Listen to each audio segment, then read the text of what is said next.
5. Entertain the people. Is this thing on? Says Rip Rogers live, Rip Rogers live, whatever. Put that sock cap on. I want to see that haircut. Let's see who's on here. Let me see. Medium Five's on here. Merry Christmas, Happy New Year. May a gerbil crawl up your never region. Stick a gerbil up my ass. I remember a couple wrestlers used to do that. Pinion Haver's here. It means he's up. Well, he's from California, and he said rock and roll. But I guess if he's from California, he knows everybody there. Clayton's on here saying, "Good morning, gentlemen." He said he's packed and ready for the greatest wrestling podcast on the internet. I think I took my packing out a while ago. Flushed it down. It was fresh. Had some dingleberries in it, looking pretty good. I had some sausage links last night, so there might have been a little sausage linkage in there in the packing, though. But it's let everybody know this is the greatest day. Let's see, what's today? Is it Friday? Yeah, greatest Friday so far this at the end of this year. An opinion, yeah, opinion Haver's packing. It don't get any better than that. Venetia's saying, "Rip, good morning, praise Lord, hallelujah." Hey, this is not a religious station or whatever. Or I could be talking about all the when I was a server boy for the Catholics and how I had to memorize, do the uh, do the mass in Latin, mea culpa, mea moxie ma culpa, dominus vobiscum, ecum spiritu tuo, ite messias dello. Oh, Italianzo says he's hello, Rip. But I got, let me see, one, uno, dos, tres, cuatro, four exclamation points. Hey, I'm waiting on Lilas. I think he's on the shitter. I think he's on the crapper. I think he flips it out with his thumb. I think he was checking the toilet to see if he had some, if he had corn last night, as I was checking the bathroom out earlier. And I got the Santa Claus look. Uh, no, I don't work at Circle K. No more Circle K. I'm Amazon now. So it's go Amazon, go, baby. Buckshot Kids here saying hello, Rip and Vaughn. Well, we can almost get started here, but Vaughnless he's got his things to do list and his little girls, dropping a Vaughn, dropping a shit. Okay. Oh, no pack. Oh, you guys are on fire. You're rolling up, you're scrolling up the thing so many. Uh, Venice says, when are you coming to Georgia? We'll pay me big money to get there. Are you kidding me? I'm a celebrity. I'm a star. I'm an imitation Santa Claus thing. That's what he's talking about, my Santa Claus beard. Of course, I get sick and tired of shaving. Then when I shave, I got about 8 inches of skin fat on my neck. So what the hell, right? Say Eric Williams, a fellow Hoosier here from good old Salem, Indiana. Say my brother-in-law Jim Plump is from Salem, Indiana, graduate of '71, along with my good buddy Gary Martin, who was on the golf team, and he's uh, married Nancy Zudema from UIndy. Gary Martin, he was the legend of Salem, Indiana. Had the left-handed long jumper when there wasn't no 3-point line. So, and he was a member of the Salem, Indiana. I think it was regional. He was in the semi-state in 1971. So what the hell, right? Frank, oh shit, Frankie the Pickle Barrel. Rip just wants the girl sitting on his lap. Well, hell yeah, I don't want no young boys sitting on my lap because you close your eyes and the lights are out. All of a sudden, you get a little bloodage down there. You don't know what the hell is. The young girl. Oh, it says girls sitting. I was like, yeah. If you're heavy, if you're a little bit overweight or a lot overweight, don't sit on my lap. You'll hurt me. Oh, Medium Five says I got to get travel back to Queens. I'm too old to travel anymore. Well, he's here. I think you're here for porn conventions and stuff. Eric Williams says my dad graduated from West Washington in 1971. So I graduated in 1972. So hey, what the hell, right? Hey, did any of you guys see I went to the Von Erichs movie last night. Oh, here Lila's coming in. He's got my coffee. Well, I'm putting you over for bringing me my coffee. I think he put it extra hot so I'd burn my lips and I'd have to take my. Let me see. Let me put my finger. Oh, it's perfect. I think. Happy New Year. Bushman says Happy New Year's to Rip Rogers and Billy Jack Haynes. I don't think Billy's been on here the last couple of weeks. Do you look like Hacksaw Jim? Okay. I don't have the big beard anymore. No. They've been calling me Hacksaw. Okay. Did I like the movie? I was totally invested the whole time in that in the movie The Iron Claw. The guy that played Fritz, man, he looked like Fritz. And the guy that played David looked like David. And the Freebirds, when they were in there, they looked like the original Freebirds. But I'm sitting there looking. I said, "Well, you got Carrie and Kevin were big guys, and they had their wives and girlfriends were bigger than them. I mean, if it's a Hollywood promotion, production, or whatever the hell it is, surely you can get some girls that are 5'2", because it's like it looked like the other guys was like 5'10" and in Carrie and Kevin, they were tall. They were tall. So anyway, the movie, I just sat there because you knew it was just almost like one tragedy after the other.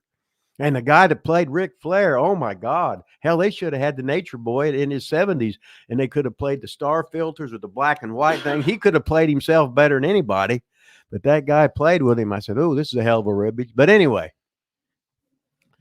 says Kevin was too big. Kevin was too big. He wasn't very big at all in that movie. He was like five. They looked like they was like 5'9", maybe, And then the girls they had were too big. Why don't you get a couple 5'2" girls? Everything I saw, everybody said that Kevin was bigger than Carrie in the movie. Yeah. That's what I keep trying to say to you. And you keep telling me that just like now, you said Kevin wasn't too big.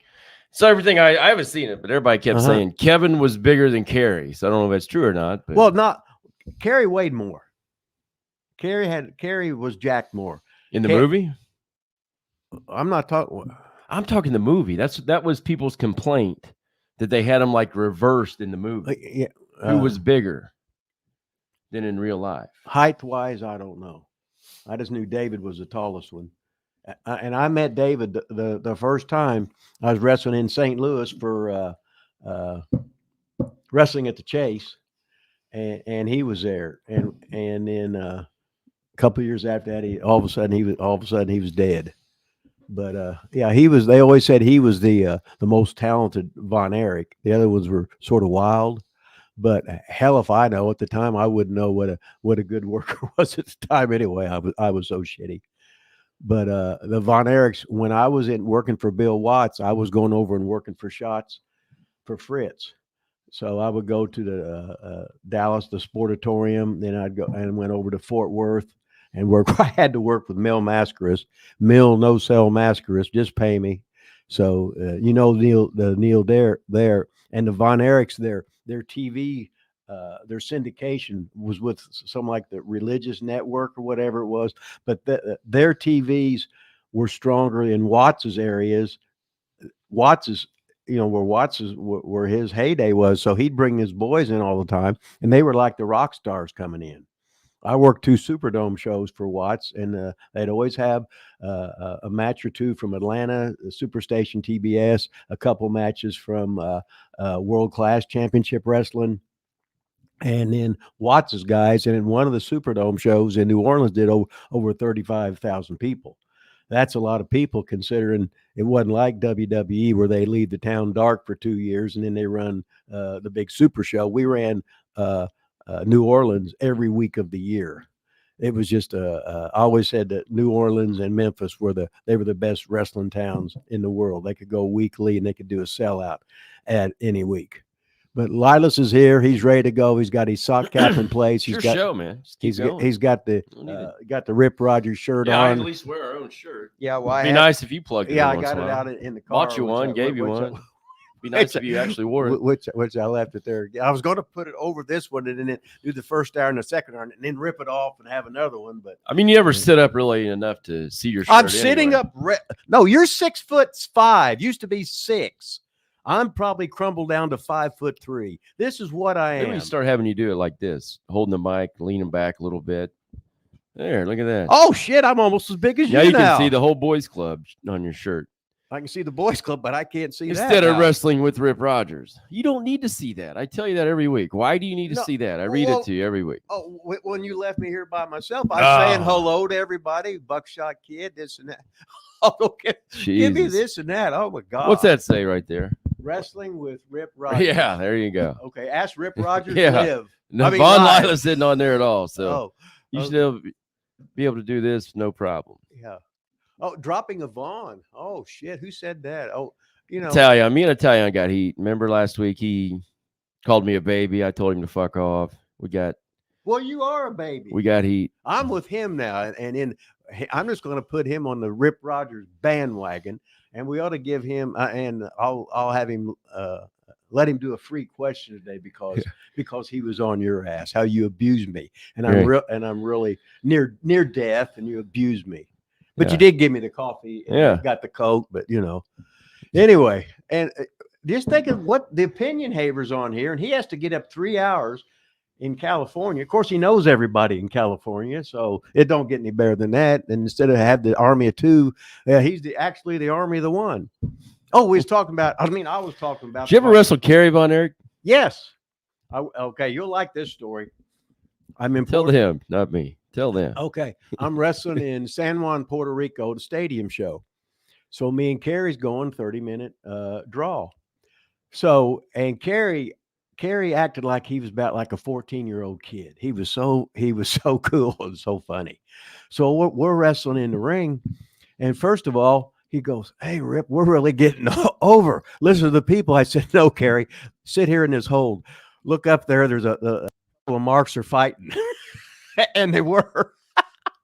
So he just sit there laughing and everything. He said, "Rip, this would be a hell of a rib. Pull my boot off." I said, "I don't think we need that one, Kerry." He said, "Well, I tried." Is that the only time you wrestled him? Yeah. Where was that at? Is it in San Juan, Puerto Rico? Oh, Puerto Rico. Yeah, one of the stadium shows there. But he was fun, and I said, "Kerry, you're like a cartoon character. You look like Arnold Schwarzenegger, but to me, in the face, you look like John Travolta. So you're just movie star material." But yeah, he was. What was his name? Oh, the Texas Tornado. I couldn't remember his He'd always name in WWF. Yeah, he'd do the discus punch. Yeah. But I started out on the movie Von Erichs, and the guys were too short on there because the Von Erichs they were the tall kids except for the little guy, the one they didn't put in the movie. But I'm not a movie critic. I just knew when I was looking at the thing, and the boys should have been bigger, so they should have just had hire 5'2" girls. Or all you just don't tell the truth that you slept during most of the movie. I about twice, I think. Yeah. Imagine that. Well, when you hit near 70 years old, I'm gonna bug you because I'll be 20 years from now. I'll be 90. I'll say, "Hey, did you fall asleep during the movie or what?" I'll say no. Yeah, you had to wake up to tell me. So here's the real question. Did you and Romer actually pay to get in the movie, or did Romer like trade a book to get in? No, Romer bought. Oh, he did? Yeah, because he says, "You want to go to the Von Erich movie?" I said, "Yeah, it ain't in the budget." Did he try to trade a book to get in the movie? God. We was in there doing something, and he was telling one guy about. I said, "Let's go." Can't believe you didn't take a stack of books in there. Well, we was at that the place in Carmel, and they had like 9 studios in the 9 movies going on. Yeah, I said, "Damn, that was a little bit more than the Von D or the Majestic Theater in Seymour, Indiana." So did Jeff G said, "Did you leave Rip some snacks?" Hell no, not here. He doesn't get any more snacks here. He complained last week about the snack of choice, so he's done with snacks here at Lila Studios unless he brings his own. Yeah, I'll just bring my own. He's been during the Christmas season. He's been eating them all himself, and he's got the shirt on. He's got it over his belly because his belly's getting so big. Oh, it's rum and Coke season. I got a big belly right now. Gives me something to lose, though. Did you plug all your stuff while you're on here by yourself, Rip? No, I didn't plug my ProWrestlingTees.com. Hey, we sold 2 Hustler shirts. We'll get that money probably at some point in time. Not in yet, but 2 shirt sales for the Hustler Don't tee get there. Any better than that. What about the book? I would rather you go the Wrestling with Rip Rogers shirt next time. Yeah, go with the Wrestling with Rip Rogers shirt because we get more of a kickback on that. No, actually, we don't. We split it. You get everything. That's not what I'm talking about. but What are you with talking about? okay, so anyway, You personally make more money on the other one. no, I don't make shit with them. You do too. I'm going to pay you once that money comes in. You always make money. On The Hustler tee, you get paid more money on the Hustler tee than the other tee. I get $5 a t-shirt. I know, but we split this profit. Okay, well, we how don't much, split the other. How much profit. is that one? I don't know, like Well, $5. see, okay, so but we split it though. Well, That's what you're not. I know, but you made the shirt and you did all the work. So Oh. what the? That's you're supposed to. And then with the terrible shit. haircut, we got to speak up, man. Our argument, I tried to clip up and stuff the whole time. You're talking here, you can't even hear you. You got to talk in the mic. Really. Got to talk in the mic for the people. There's your book. I like these plugs a little better. I got that new in there. Look at that, Hustler Rip Rogers. I need to make it a little bigger though, so it covers the whole screen. Oh, I just like that one better. Hey, today at noon Eastern, I don't even have a picture of him on here. I should have had a picture of him. But we do have, not Jimmy Valiant, Jimmy? but we do have Herb Simmons coming on at noon and a 1 o'clock, the 1 o'clock hour. I don't have a picture of him on here either. But Scott Armstrong comes on, WWE referee, former professional wrestler, from probably one of the, I don't know, who's more famous, the Armstrongs or the Von Erichs? You know, before. Or is there another family that's more let's see, Road Dogg, which Brian, Scott, Brad, Bob, in the mic, Steve. So with the father, there's 5 Armstrongs, and then with the Von Erichs, there was let's see, Fritz and the boys. So boom, boom. I think it was a tie then. But who do you think's more famous? Not who has more members of the family. It would have to be the Von Erichs, because their TV, when they were in their heyday, they were on so many markets. It would be like they were over like almost like when TBS was the king of the cable thing. They were just so hot, and for me to sit there and watch them. And they had the Stephen P. New song. That's the Von Erich song of the. That's with the one we sing. Call Stephen P. New, but that's that's their theme thing for their song. I didn't know that. Yeah, well, you weren't born, I don't think. Well, I mean, surely I would have heard it by. Yeah. Here's why I say the Von Erichs. You know why I think the Von Erichs are more popular? Or more famous, or whatever word you want to use? Yeah, they were on more markets and more cable stuff. That's not why I think. Okay. Here's why I think. Okay. Because they just made a movie about them. Did they make a movie about the Armstrongs yet? You're right. No, you're right on now, that. Maybe they will one day. We'll ask Scott about that today. Has anybody ever come to you wanting to make a movie? Maybe they have. Who knows? Or does this maybe trigger that could making an Armstrong movie? That's right. Because I think, I don't know. I think part, though, too, which maybe I don't want to misspeak right now. I have to ask. I don't know for sure. So never mind. I'm not going to even say what I was just going to say. But yeah, they do. Hell, I say stupid stuff all the time. I'm allowed to. Yeah, I know. so how did... No. Okay. No, Brad had a heart. No. Okay, so part of it too, I think, is the tragedy. The tragedy makes the movie. There was just so much selling the whole match. I mean, just with the whole movie. I mean, and all that. I'm just sitting there going, "Oh my god!" That makes more also of let's make a movie on this family because the tragedies. I mean, the story sells. And they was talking about they didn't want to have another tragedy in there with the youngest one in the family, because I said, "Oh my, yeah, it was just all tragedy," and you're just sitting there. Anything of a comeback, you're just like, "Yay!" because it was just so sad. I mean, that's the thing. What's going to make a better movie? A bunch of ups and downs and tragedy. Not that the Armstrongs have been just perfect sailing all the way through, but the tragedy, I think, sells the story as well. But anyway, we'll talk to to Scott about that today. How did I get this on here? I just popped up somehow. Actually, we'll just go right into that, Italian. I don't even know how I got it up there. Did you guys hear about Jericho Twitter? Of course we did. Drunk episode.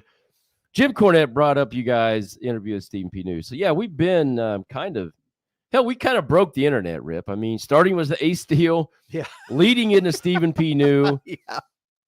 Indirectly or directly, whichever way you want to look at it, our 2 interviews in the last 2 weeks have set the internet, have set the dirt sheets, have set Twitter or X or whatever the hell it's called now on fire. I mean, it don't get any better than that. On fire. I would like to get a little more credit. Yeah, they did mention our name, at least said Rip Rogers interview or podcast or something. Didn't put us over huge, but the first video didn't mention us at all. A couple of the Twitters didn't mention us at all. But I've been plugging the link, and I appreciate, hey, that brings that up too. There's a bunch of you in here that I saw in the comments. I know Michael Costello was in there, and several others of you were in there saying, hey, this was from Rip Rogers, Wrestling with Rip Rogers. Go check it out, and all that kind of stuff, putting us over. So that really helped. I mean, our subscriber numbers, Rip, are the highest they've been for a week in many, many months. We are up to, give me a drum roll, Rip. Give me a drum roll. We're up to 8,656 subscribers. So we've had 1,200 subscribers, new subscribers in the last month, which is a record for us. December's been a record for that. And, owe it a lot to you guys spreading the word and getting that out there. And then, like I said, the last 2 interviews, man, they've just killed it. So, yeah, going back to the Twitter, the Twitter. Did you read it, Rip? I'm sure I think I sent it to you. You read the Jericho Christmas morning. Hey, Chris is a character. Put it that way. Hey, Chris is one of the smartest guys around. He's survived. Hell, he's still playing his rock band. He's acting like he's a teenager. It's great. He knows what he can do. He's locked in there at AEW. He's the king there. He might as well be king of something, right? He's got Tony's ear. I think he could do anything he wanted there. And hell, Tony wouldn't know anyway. He would just stare at the camera and pick his hair out and be over and be Tony Khan. But Jericho, he's a character, and he's a real wrestler. I mean, here's the thing. People, Cornette goes off on his tangents and says stuff, and people love him. People hate him. Jericho's really just doing the same shit. Like, sure. I mean, he's just doing basically the same thing. People are going to get on there. I mean, there's a tons of people. I mean, Stephen P. New turned out to be the biggest babyface ever out of all this stuff. Oh, yeah, it's great. And people were just all over Jericho. But what the hell? Jericho, I don't think he really care. I don't think he gives a shit about anything. Stirring the pot. Yeah, I think it's all a rib with him. And Jimmy's going to say anything. Hell, he got almost 400,000 subscribers, right? He's going to say anything he wants to say because he's the king. What the hell, right? Yeah, well, then Cornette did come back at Jericho then and rip on him on Christmas morning. So all this is taking place on Christmas morning. It doesn't get... And it's all your fault for you reporting, getting Stephen P. New wound up and having Ace Steel on here and just chopping shit up and everything. So this is all your fault. I'm really a nice guy over here. Yeah, you don't ask any of the tough. You don't. No. Number one, you don't ask any questions. Right. So that wait kind of takes away from you're the question man, right? But I asked both of them. To talk about the incident. So now, but they weren't allowed to, right? Well, they both talked about it in a roundabout way. Stephen P. New really talked. I mean, when he's the one that came out and said that Lucy Steele is the one that, can still tell the story, which I still don't really understand. Now everybody's like, hey, you guys got to get Lucy Steele on. Well, I'm sure she's waiting she's going to get paid. Yeah, I don't think us here at Wrestling with Rip Rogers, unless you guys all want to give about $1,000 super chat today, I don't think we're going to afford this story out of Lucy Steele. Yeah. I mean, when Ace even mentioned on our show that this could be a Dark Side of the Ring episode, I think that kind of tells you right there that we're probably not getting Lucy Steele on here. Right.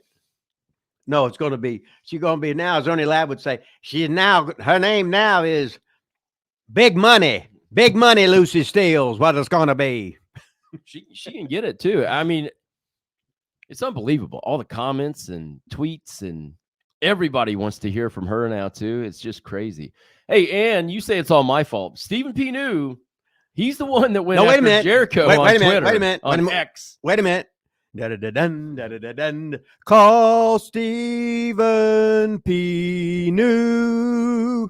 He's not a sponsor. He might as well be. He's got us more views than anybody else has. M&A Steel, so he might as well be a sponsor. That's of the probably show. him right now. Well, I'll just put her on hold. Whatever. But he did go after Jericho. He opened this whole can of worms, really. I mean, he's the one that started chiming in on the after Jericho tweeted, "I didn't sign anything."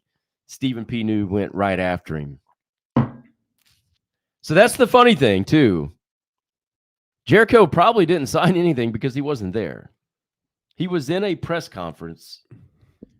They've showed the scrum to where the fight broke out, and then they are like, hey, there's a fight or whatever. So there's no way he was there for the initial fight. Just saying. But then we get all these people on the comments, too, that are anti-Punk and anti-Steel, giving details on our YouTube page about what happened that night. Now, how in the hell do these people know exactly what happened that night? Well, I guess it's sort of like when Dutch reports on stuff where he wasn't at or he wasn't there, and he says, I heard, so it's covered. Well, I heard. What's the $1? Matt Jackson. That's the one guy did this real long comment on our thing, and he's like, he listed every detail that happened in the locker room that night. And I said, is this Matt Jackson? That's all I said. I mean, there's only a few people there, and they signed an NDA. So I don't know how all these fans supposedly know exactly what happened. Bobby Lopez, will Rip dye his beard at 10,000 subscribers? Hell yeah, we'll do it right here on the show. We will? Yeah, let's do it. Now, does it have to be dyed, or can I do that pencil shit, put it in there? What's the difference? Oh, because the other stuff will stay in there for about a month. You know what I mean? Well, there is a thing you can buy right now called a 1-day dye. Oh. I'll go buy the 1-day dye. At 10,000 subscribers, Rip will dye his beard for only apparently 1 day, because. But how long is it? I guess it lasts 1 day. Really? It's cool. Well, I better go out and go driving around. You might have to actually take a shower though to get it out after 1 day. Okay, I can do that. Let's see. We got Bill Diggin in here. Finally catch you guys live. Much love and respect. Greetings from Germany. We are worldwide, Rip. 1, 2, 3, 4, 5, 6, 7, 8, 9, 10. Bitte. I bet he didn't know you spoke German. Yeah, that's all I know. Greetings from Canada. Bushman in from Canada. See, Italian. I'm sure he's from Italy. I'd hope so. Hell, he could be from Hill and Billy. Greg Smith in the house. He's in green. He's a long-time loyal listener. Well, hell, he's been missing in action for quite a while, but Greg Smith is here today, Rip. Well, he better be on here. If we run into a problem, he's the guy that always. That's why we've struggled for the last 2 months. Yeah. He hasn't been on here to let us know all this shit. You better know your shit today, Rip. Greg Smith's here. Jericho is smart. He knows where his bread is buttered. He's making a shit ton of money. That's for sure. Hey, Jericho's smarter than fuck. Yeah. Has a good time. What the hell? What it's all about. Yeah, Jericho is 2 steps ahead of him all. Yeah, he's catching a lot of shit, but he knows. He got Cornette wound up. Let's see. Who else do we got? His wife is DFB. I don't know what that means. Dumb. I don't know what I don't know. Maybe I missed something in there. What about Punk's wife? I don't know. I don't think she was in the locker room. I don't think. Yeah, she wasn't in the locker room. How would you know? I don't think she was there. Keep Ryback off here. He isn't a wrestler. Well, Jared, if we want to have Ryback on here, we're going to have Ryback on here. So if you don't want to watch him, don't watch him. Let's see. $1,000, no problem. The check is in the mail. Yeah, everybody's going to send us a check, Rip, for $1,000 to get Lucy Steele on here. Check's in the mail, baby. Hey, see, no matter what Jericho does, he's always going to be over with me. Number one, he uses the wall of Jericho's, where he said, well, he used to watch me do the Ripperoni when I was working for Stu Hart in Calgary. In the mic, Rip. And then after I got hit by that car and I had my hips operation and everything, I didn't work for a long time. And Jericho sent me a bunch of money. Let's get him on here. So no matter what Chris Jericho does, he's over with me forever. Yeah. So that's that.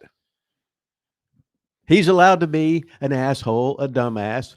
Everybody in the wrestling business is an asshole, a dumbass. None of us want to grow up. All of us want to have a good time. All of us just want to walk around with our lats out being a wrestler. Even if we're 103 years old, it don't matter. If we weigh $125 or 427 or somewhere in between, that's all we want to do is be wrestlers and act like we're over, which we ain't. But what the hell? So Rip said he's going to try to get Jericho on here. I heard it. No, you said that. Try to get him on here. I don't have his number. Oh, well, maybe shit. somebody will say. Maybe he'll get a hold of me. Yeah.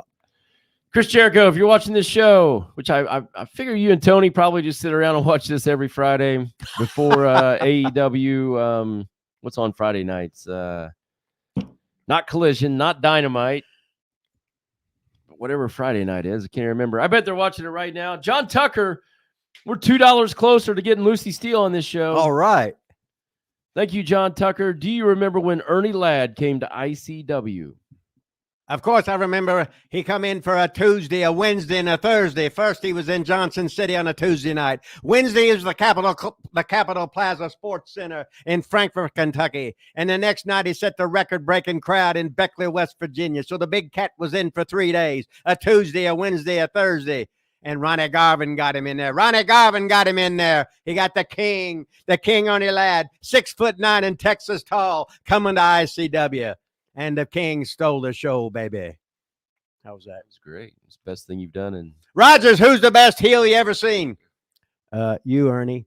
Rogers, who's the best baby face you ever saw? You, Ernie. Oh, I got some wings at the house. The wives cook the wings when we coming over there after the Biloxi show. We drive all night to Ernie Ladd's big mansion, and I sit there, and I'd be playing with his kids and everything. The next day, we'd get up and drive back to Shreveport. But anyway, that was the king, Ernie Ladd. Thank you, John Tucker. John Tucker is not only a member of the channel, but he also does some super chats or super stickers or super questions or whatever they're called. So we really appreciate that.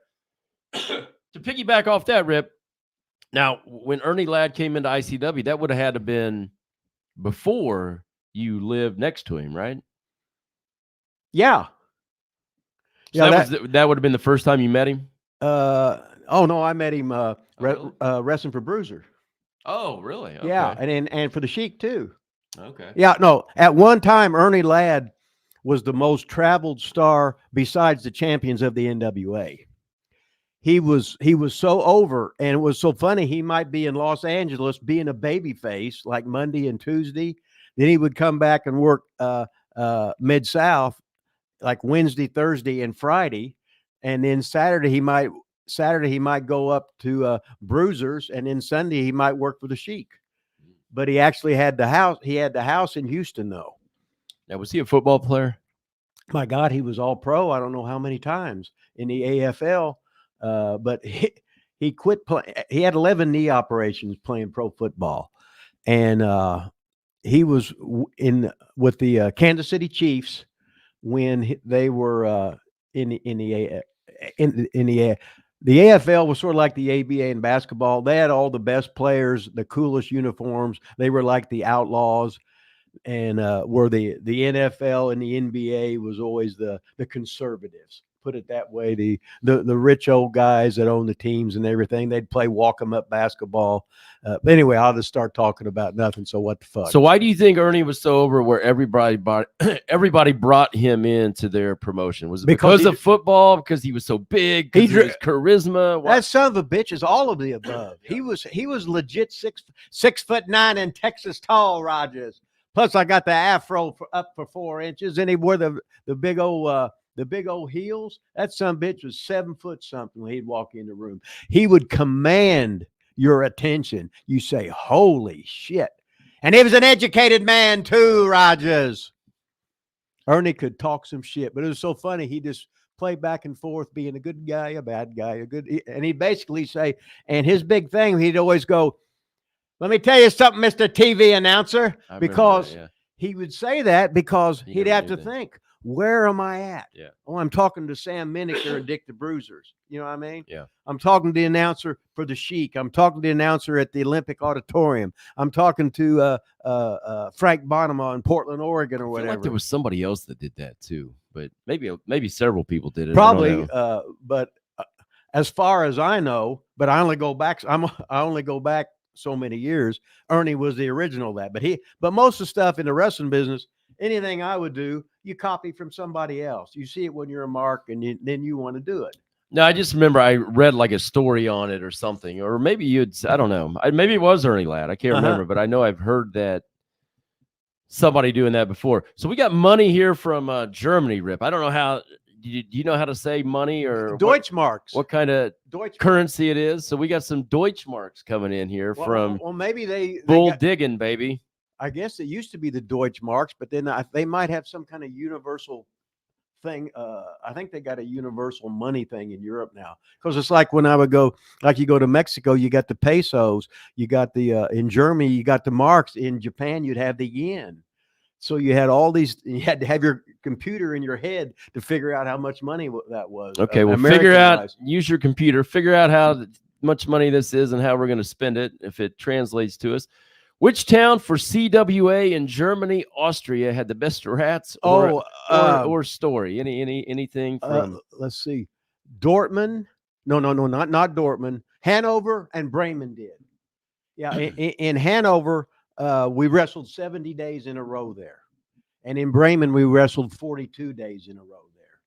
Now the CWA, well, it used to be over so big in Europe. They used to run Hanover every day of the year except one day. So that's how over wrestling was. And it's like when I would go there, people would like if you would wrestle, if you were a fan in Hanover, you knew they was going to be there for 70 days. And if they might buy a season tickets, it was like $5 a show, but you'd have the same seat. It'd be like having a Pacer ticket, row one, seat one, or whatever. How about rat stories? What the question was? They had the greatest rats ever. Okay, there we go. Yeah, it was the greatest rats ever. So was I guilty of everything? Hell yes. Hell yeah. Yeah. Former Rocket Center Greg Smith in the house. Oh, I don't think this is the. I'm not sure this is the same. Greg. Might be a different one though. Cena was in her locker room. I don't know. Maybe we're right back. Hell yeah! Fozzy was a Muppet, not a band. I like Y2J. Yeah, I mean I like him. Saying you look like Euros. That's what it was. Euros in Europe now, where it used to be. You have marks there.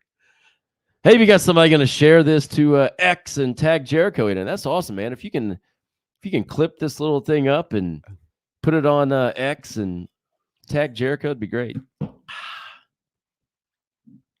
Jared Jarvis in the house. I'm back. Had to go grab some breakfast. Well, at least you're not working. Everybody last week said they had to work or whatever. Yeah, I mean, usually I come in here, Lilas has got shit laid out for me, and then today now I just got a Coke and coffee. And well, what else do you want besides Coke and coffee? Last week you bitched about the food I gave you. One thing, because it was broken up and stuff, and it would slide above my teeth and stuff, and it was killing me when I'd talk and stuff. It would like it was rocks in my mouth. It wasn't your fault. Shit, I was just like a pig. And anyway, do you ever get a chance to work with? I'm getting there, Rip. Okay. I'm getting there. All right. Just don't get so. Just relax. Just relax. Okay. You ever get a chance to work with Ox Baker? Yeah, there you go. Yeah, see how I lead you right into that? See how that works? Now you're supposed to just go with it for an hour. Okay. Foxy Oxy. Ask a little simple question, and then you. Hey, one of the highlight of my careers, I was going. In the mic, though. In the mic. Hey, I was in college. I was in college driving somewhere for some kind of thing we had to do in a biology project. All of a sudden, somebody passes me on the left. Ox Baker and Handsome Johnny Starr were driving. I think they were going to do promos in Chicago. Anyway, I toot the horn. I get on their thing. Oxy, Oxy. I roll the window down, right? And Oxy, all Oxy does is go. Well, but it made my fucking day. Did he know it was you? I was just a kid in college. Oh, a kid in college. Yeah, he was busy wrestling for Dick the Bruiser and Handsome Johnny Starr, who's really John Davis from Greenfield, Indiana, and he was a minister and everything. But he was Handsome Johnny Starr for Dick the Bruiser. All right, what about wrestling? Okay, now chance to wrestle with. Okay, when I was wrestling in Kansas City. I was the boss. I worked 4 weeks with Brody, and that asshole Ox Baker pushed me off the top rope as I was going to jump with a gimmick, and I was going to get Brody. And what happened? I lost the match because of Ox Baker. So Brody hit me with the big finish gimmick, and I didn't sell it at all. I just jumped up screaming, "Where's Ox Baker? I'll get him, whatever." But I put all the heat on Ox Baker, see, because I was going to work 4 weeks with Foxy Oxy. So I worked when Ox could get on that microphone, he didn't have to do nothing. He could just talk that shit with that big old booming voice. Fuck, he was 300 and some pounds and had the gimmick eyebrows and the gimmick Fu Manchu, whatever the hell it was. But Oxy was from Cole Camp, Missouri. He was over. I worked 4 weeks in a row with him, and Geigel said, "Please get away." Geigel put a stop to it. He says, "I can't stand it." He says, "Your matches with," he said, "Oxy can't do anything." I says, "Well, goddamn, we're drawing more money than me working with fucking Brody," which we were. And Geigel said, "I can't stand it." So that was when I started working a program with Geigel. And Geigel was 63 years old. He come in, I beat the shit out of him, ripped all of his clothes off him. He made the big comeback and whatever, blah, blah, blah. And we was off and running. Did you ever beat Ox Baker? Oh, hell no.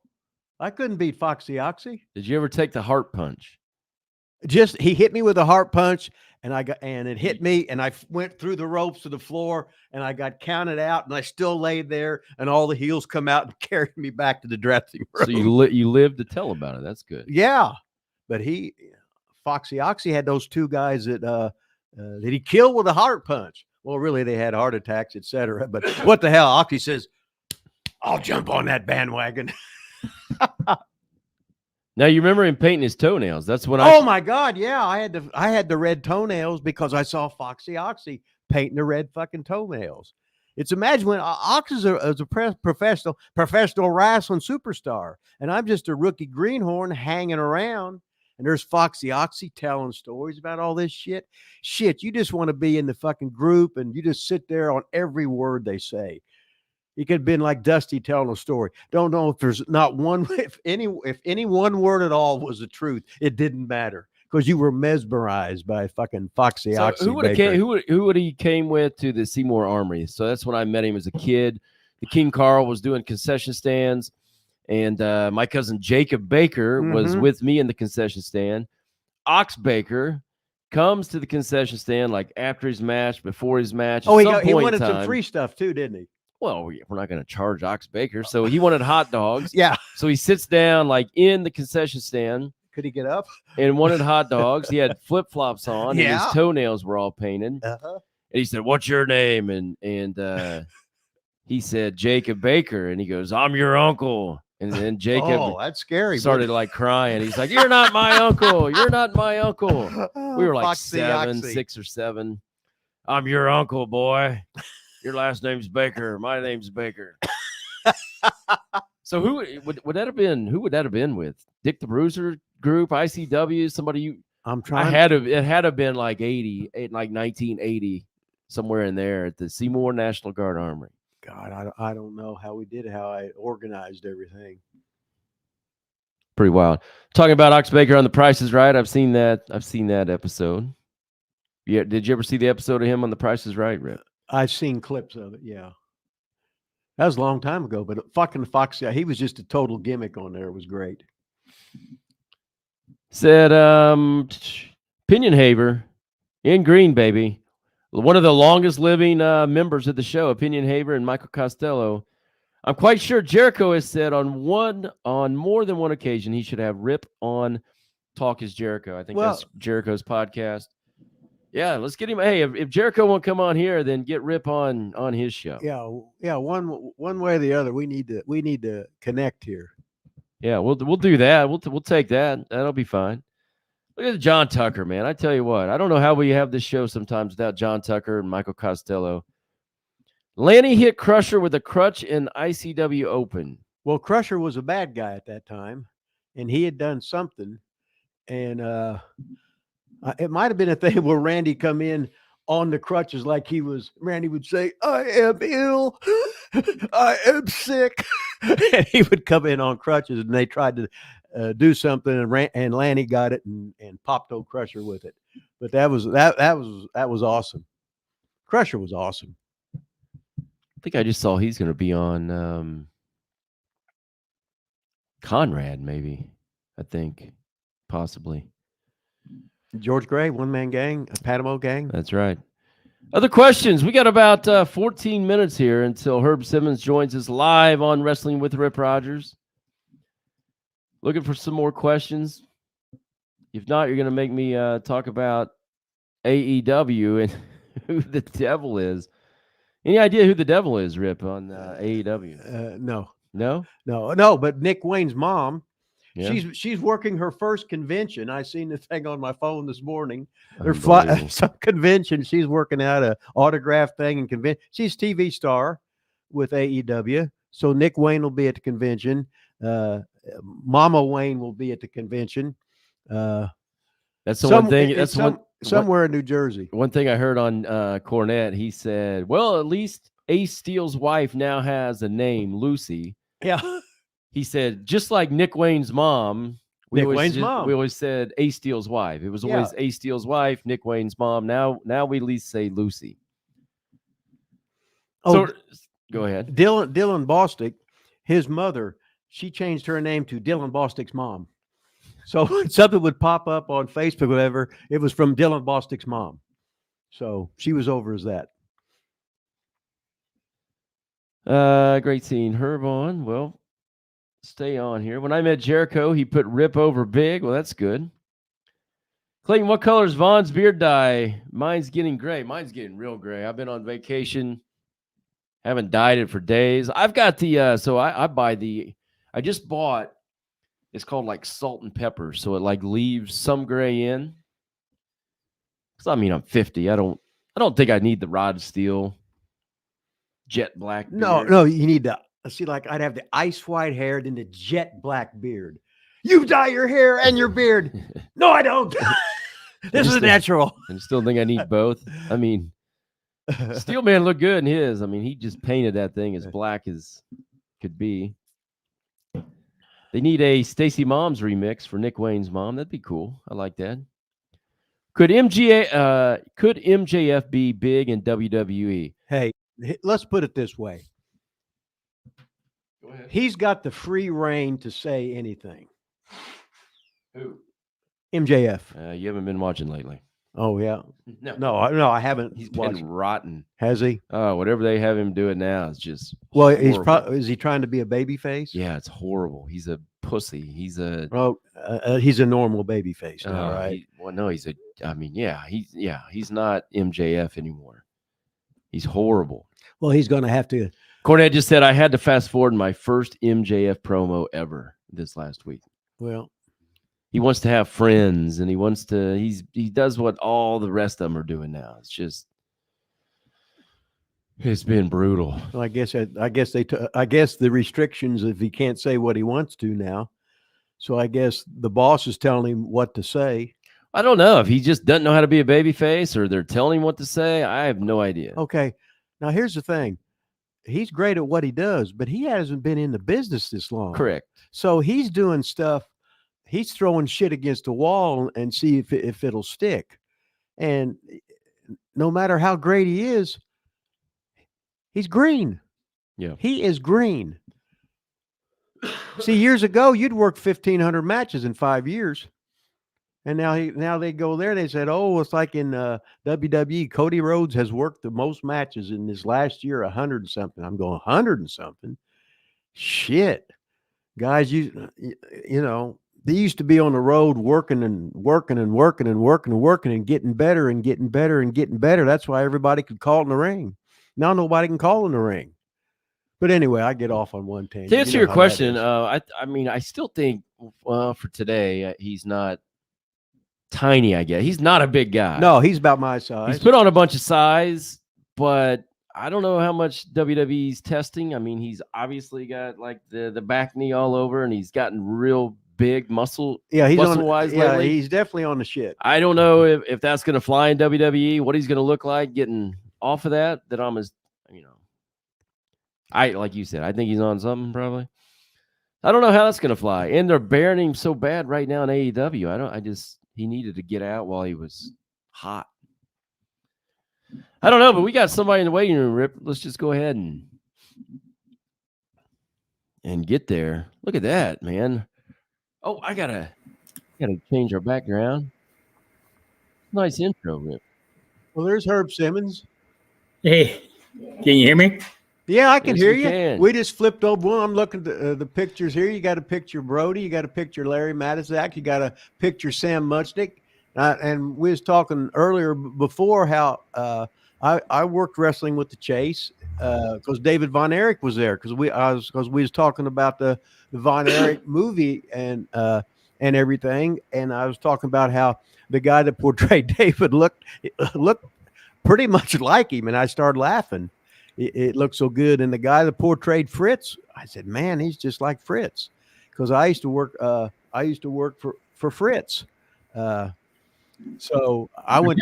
You used to work for everybody. Well, I tried to. and I tried to just to meet people, market yourself, see different angles you could take somewhere else that wasn't on cable TV yet. It's like Buddy Rogers would take his whole troop around the whole country. You could do that, but now you do one thing and you do an angle and it's on cable. Well, hell, you can't do that anymore. No. So it's just, hey, anyway, introduce yourself, Herb. Yeah. Well, I just started talking. First of all, I got to say, what an honor to be sharing this screen with somebody like you. I tell everybody all the time, if you want to know about the business, you got to listen to Rip, or if you ever get the opportunity to go see wherever he may be, the guy has got stories that just will blow your mind. So it's really my honor to join you today because when you were in last May for me for the Fan Fest 1, I think it was really a great time. And the fans just loved having you. They loved having Scott there. I thought maybe you'd surprise me and have Scott on here today with you. Well, I had to get him out of bed. He was busy out with all these women last night. And you know how Romer is about his sleep, that's just the way it is. Yeah. Well, like I said, I'm Herb Simmons, and it's an honor for me to be on here with you guys. I'm a fan. I tell everybody, I might be a promoter, it'd be 51 years this coming February, but most of all, I'm a fan, still am. I grew up and had the honor of sitting underneath the learning tree of Sam Muchnick and then Larry Matisak, and became great friends, best friends with Bruiser Brody, people like that. So I heard you talking about Ox Baker. Ox did a lot of work for me back in the day. In fact, he hit me in the head one time, and of course, he was kind of blind in the ring, and I was at ringside, and we were at the Fairmount Park racetrack, and Brody threw him outside, getting ready to go home, and they had dressed in the jockey's tack room, which was at the other end of the racetrack. And when he got tossed out of the ring, he grabbed me. And, of course, I'm always dressed with a tie and that on like Sam always told me to be. And he grabbed a hold of me and he hauled off and just clobbered me in the side of the head. And I kind of buckled down, and they got back into the tack room, and he starts bragging to Frank and the guys in the locker or in the tack room. I mean, he said, I don't know who that was out there at ringside, but I sure clobbered the hell out of him. Frank looked at him and said, guess what? You just worked today for free. That was Herb. So, yeah, Ox was Foxy Oxy was one of a kind, I'll tell you. How did you meet or get in with Sam and Larry?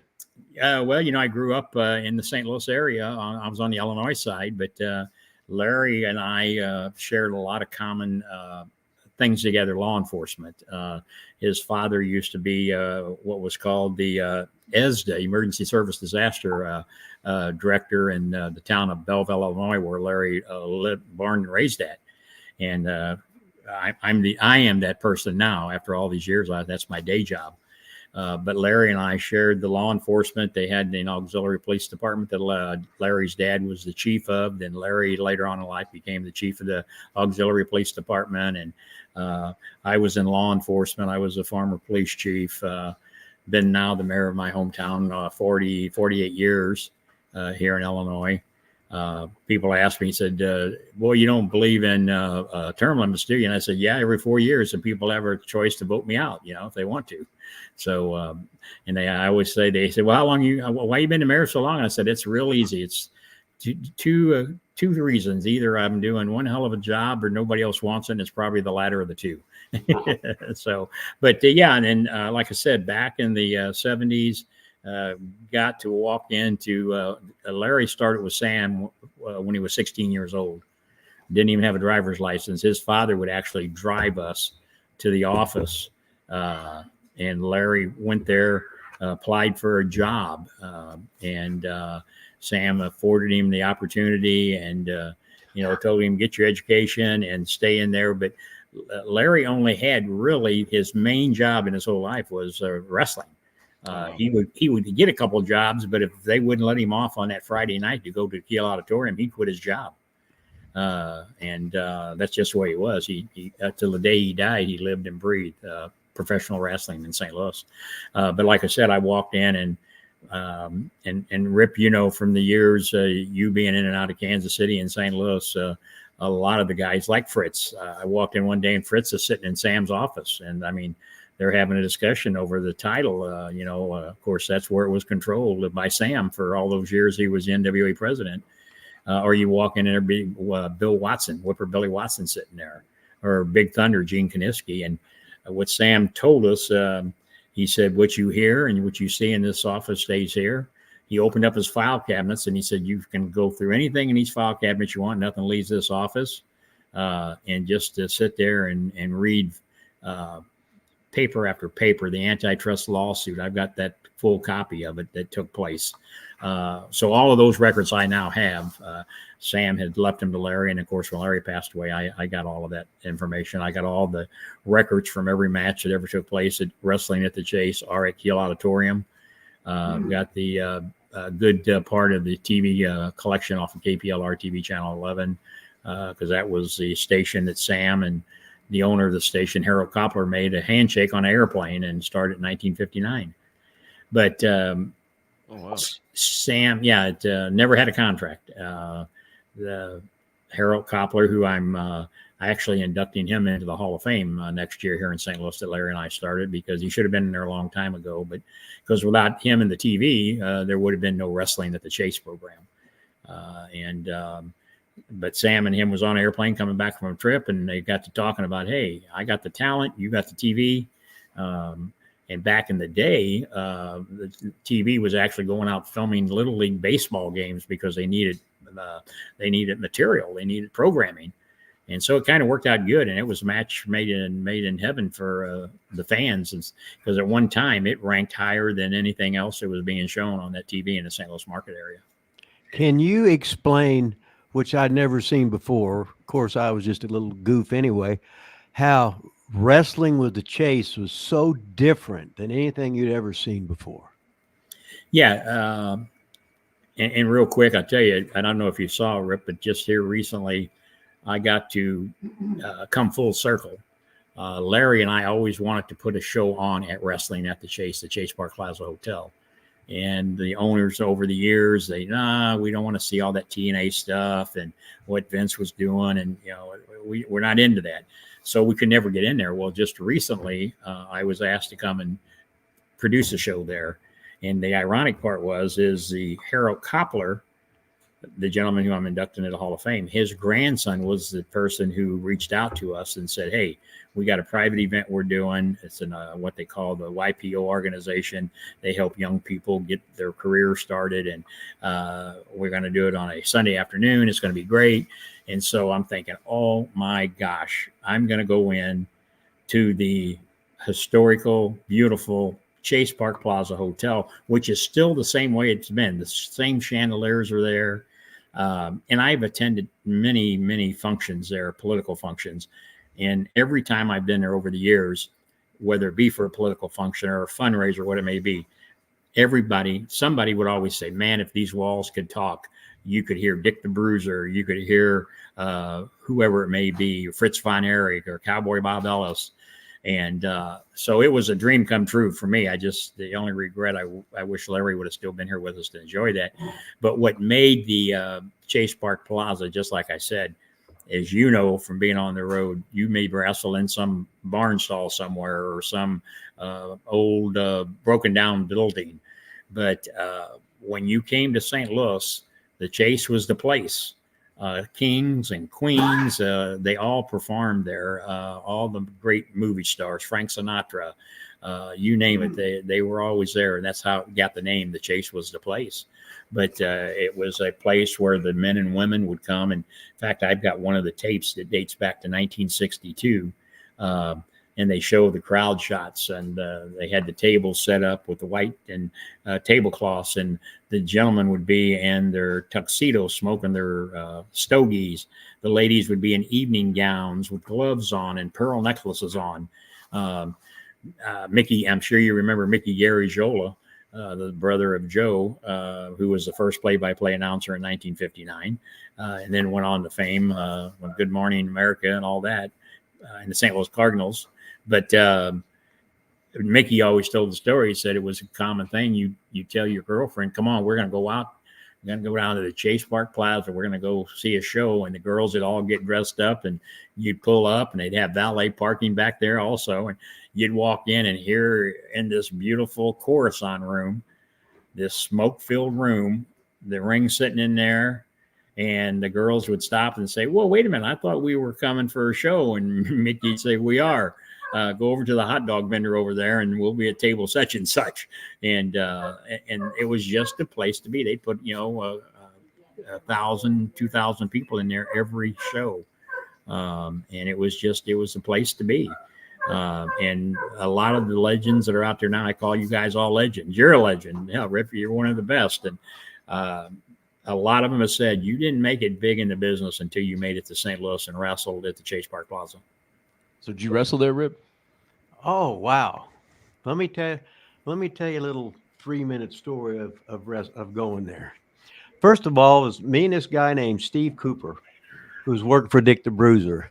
Bruiser said, "I got you booked in Danville the first night." Then he'd have me. Then I drove all night and went to Kansas City TV in the morning. So I'm talking with Scott Casey. I'm meeting him for the first time. And he's in his early 20s, and he's told me he's on his 4th wife at the time, so he was over with me. And then I get the perv look from Bruiser Bob Sweetan.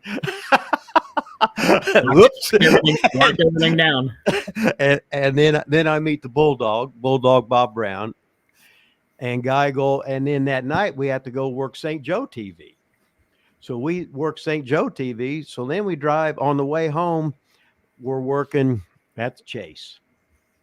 So I got 2 shows, and I am totally rotten. So I get to wrestle Ric Flair before he was a champion, and I get to work with Dick Murdoch. Dick fucking Murdoch. Dirty Dick. Which I told him years ago. I said, "Murdoch, you fucking asshole." He goes, "What's the matter with you?" I said, when I worked at the Chase and I told him this and that, how blah, blah, blah. He goes, "Hell, I remember you." I said, "You about broke my jaw." He says, "I remember you." He said, "You moved." I said, "Dick, and here I was, I had bleach blonde hair and the black beard." He goes, "But then I had a black afro with black hair. And I was just good old Mark Shira." So he goes, I remember that. And I told him, he goes, Well, what the hell? That's right. You weren't selling right. I remember now. but I wouldn't have been. I would have been so rotten. Yeah. Any idea what year that was? And elaborate a little bit on the Ric Flair match. I don't. It was in '77. I'm thinking 77 or maybe 78. What was Flair like at that time? Oh, he was just Flair, just starting out, and I wouldn't know. I was such a greenhorn. I just wanted to shut up, and I was like a kid in the candy store. Man, I was trying to get autographs and everything, get my pictures taken with everybody. Just a total mark. I mean, was he blonde hair, Rhodes? Oh yeah, Nature Boy, Ric yeah. Flair. Yeah, he just started out, and he was going to get his big push. So you had to get over. You had to get over in St. Louis because Muchnick controlled the NWA. Was what it was. And the reason Ric Flair ended up in St. Louis was because of Larry Matusek. I'll never forget. We were sitting in the studio doing some post editing, and there was a tape that had been sent in from the Crockett's. Larry had it on. And they were playing it because they were going to do some video editing. And man, we sit there and watch. The first time I saw Rick on tape, and Larry was sitting there, and man, we were just at awe at him. And O'Connor, you remember Pat? Yeah, Pat was walking by, and Larry comes in and said, "Man, look at this guy. Look at this stud," you know. And Pat says, "He's too little. He'll never sell any tickets." And he walks out of the room. Mm-hmm. And thank goodness for Larry, he calls Sam at the office and says, "Hey, can you get down here to the studio?" He said, "I got something I want to show you." So about 30 minutes later, Sam shows up, comes in, they replay the tape, and Sam tells Larry, says, "Get Crockett on the phone and tell him I want him in here." And Rick will tell you to this day that it wasn't for Larry, he wouldn't have got to St. Louis when he did. So how long was he there? How long was Flair there? Oh, a long time. Flair was there for some of his greatest matches were in St. Louis at Kiel Auditorium, 2 or 3 1-hour draws with Bruiser Brody. And at the Kiel Auditorium, they did one at they had 2 different places. The Kiel Auditorium was the main place, and it'd seat 12,800 people, and they'd sell it out on a pretty regular basis. And then they had the St. Louis Arena, later called the Checker Dome. It'd seat about 22,000, and they had no problem filling that. And that's what I tell people all the time when I talk about all these other today's federations selling out these arenas. Well, Sam Muchnick was selling out arenas in St. Louis long before. And of course, I understand it was a different time, but when you had a match of Ric Flair against Bruiser Brody, or you'd have Harley Race against Ric Flair, people would stand in line for days to buy tickets to come and see that. So were you there at this time? Oh yeah. I was, like I said, in the wrestling at the Chase started off at the Coruscant Room at the Chase Park Plaza Hotel, which is still there to this day. But then right when the color TV was becoming prevalent, the big cameras that was costly back then, they were afraid that they were going to damage those. So what they did is right behind the wall of the Coruscant Room, they built the television studio for the KPLR TV Channel 11. So it was right on the other side of the wall. And that's where they actually started doing the studio wrestling, which a lot of the tapes are out there. Like I said, I've got one of the only tapes from back in about 1962 from the actual Coruscant Room with Pat O'Connor against Lorenzo Parenti, Johnny Valentine against Bill Frazier. And that's the old black and white.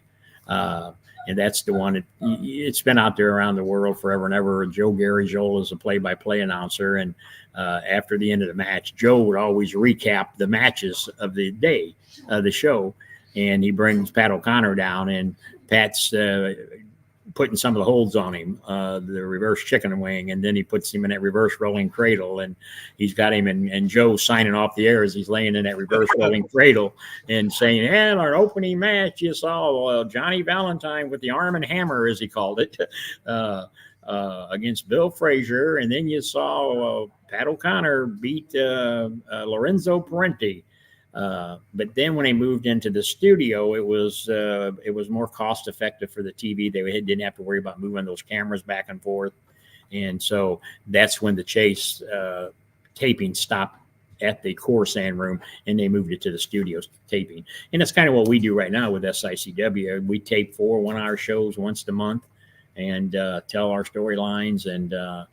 And a lot, I tell people in the business, a lot of what we're doing with our angles now is I go back into those archives of those matches, and you'll probably remember Rip, the one they did with Buddy Rogers and Bob Ellis with the figure 4. Nobody could break the figure 4, and they milked that for like a 6-month run on television, and then had a big blow off at Gill Auditorium, sold the place out. But we've done that at SICW, and people are saying, "Oh, that's brilliant."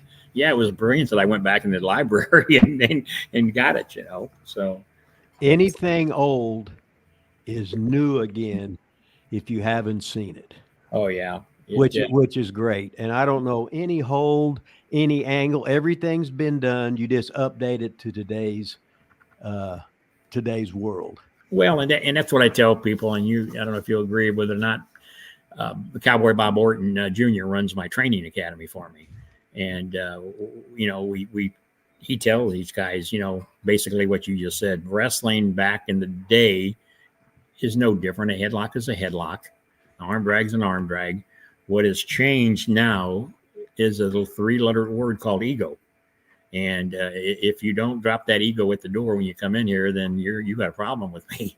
And of course, you know, Bob, on a Tuesday and a Thursday night when he's there at the academy, I'll stop by there, and he'll be sitting there with them glasses on and that cowboy hat. And he's got some of the guys that help train, and you know, veterans that were trained by Harley Race, and they're helping out. And but when Bob takes some glasses off and hands them to me, I said, "Oh boy, somebody's going to school," and he'll climb up in there. And but yeah, he's graduated quite a few of the future stars of the business, and but he's teaching them the right way.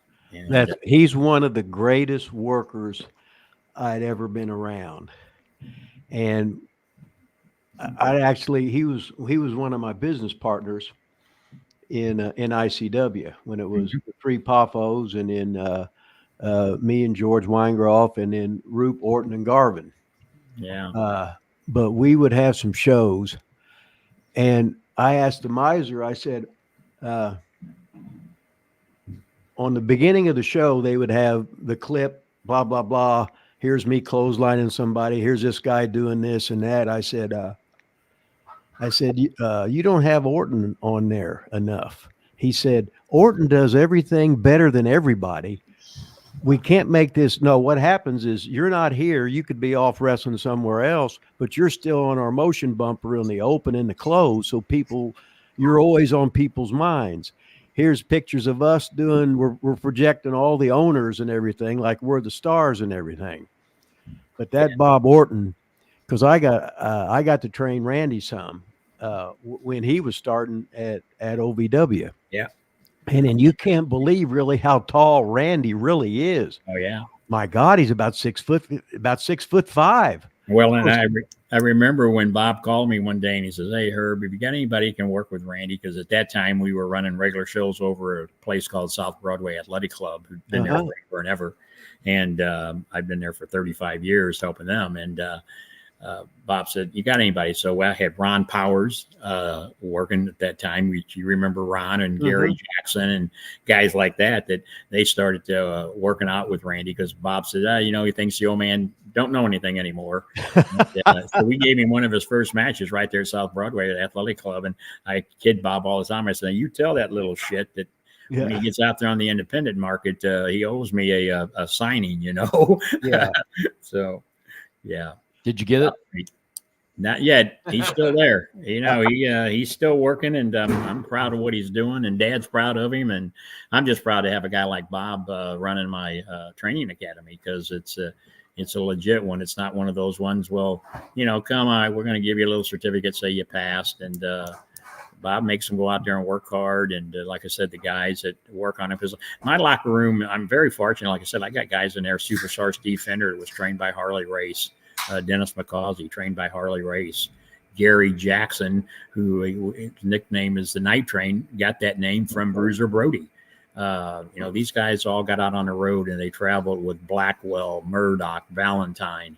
They'd go up to Windy City Wrestling, and and they're still with me to this day, and still in there working, and we're still doing shows. Just had a banner year last year, and looks like 2024 is going to be great. And I'm surrounded by a bunch of great guys who understand the business.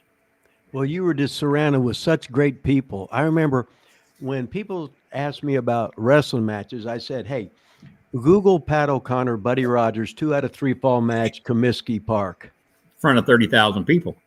And I said, you watch that. Every move, it was nothing but psychology. I mean, and I just sit there and looked at that. And that's my model of what wrestling should be.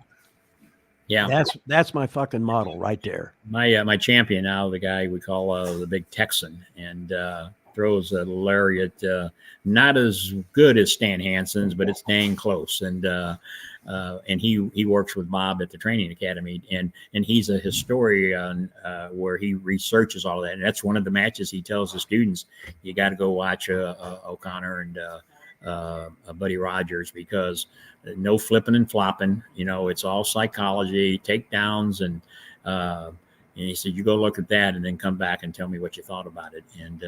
And I think that's what we're losing now. I mean, we're not teaching this younger future generation the basics, and that's why I'm proud of what Bob and them guys are doing.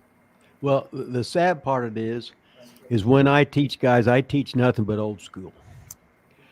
I don't teach moves. Moves don't mean anything.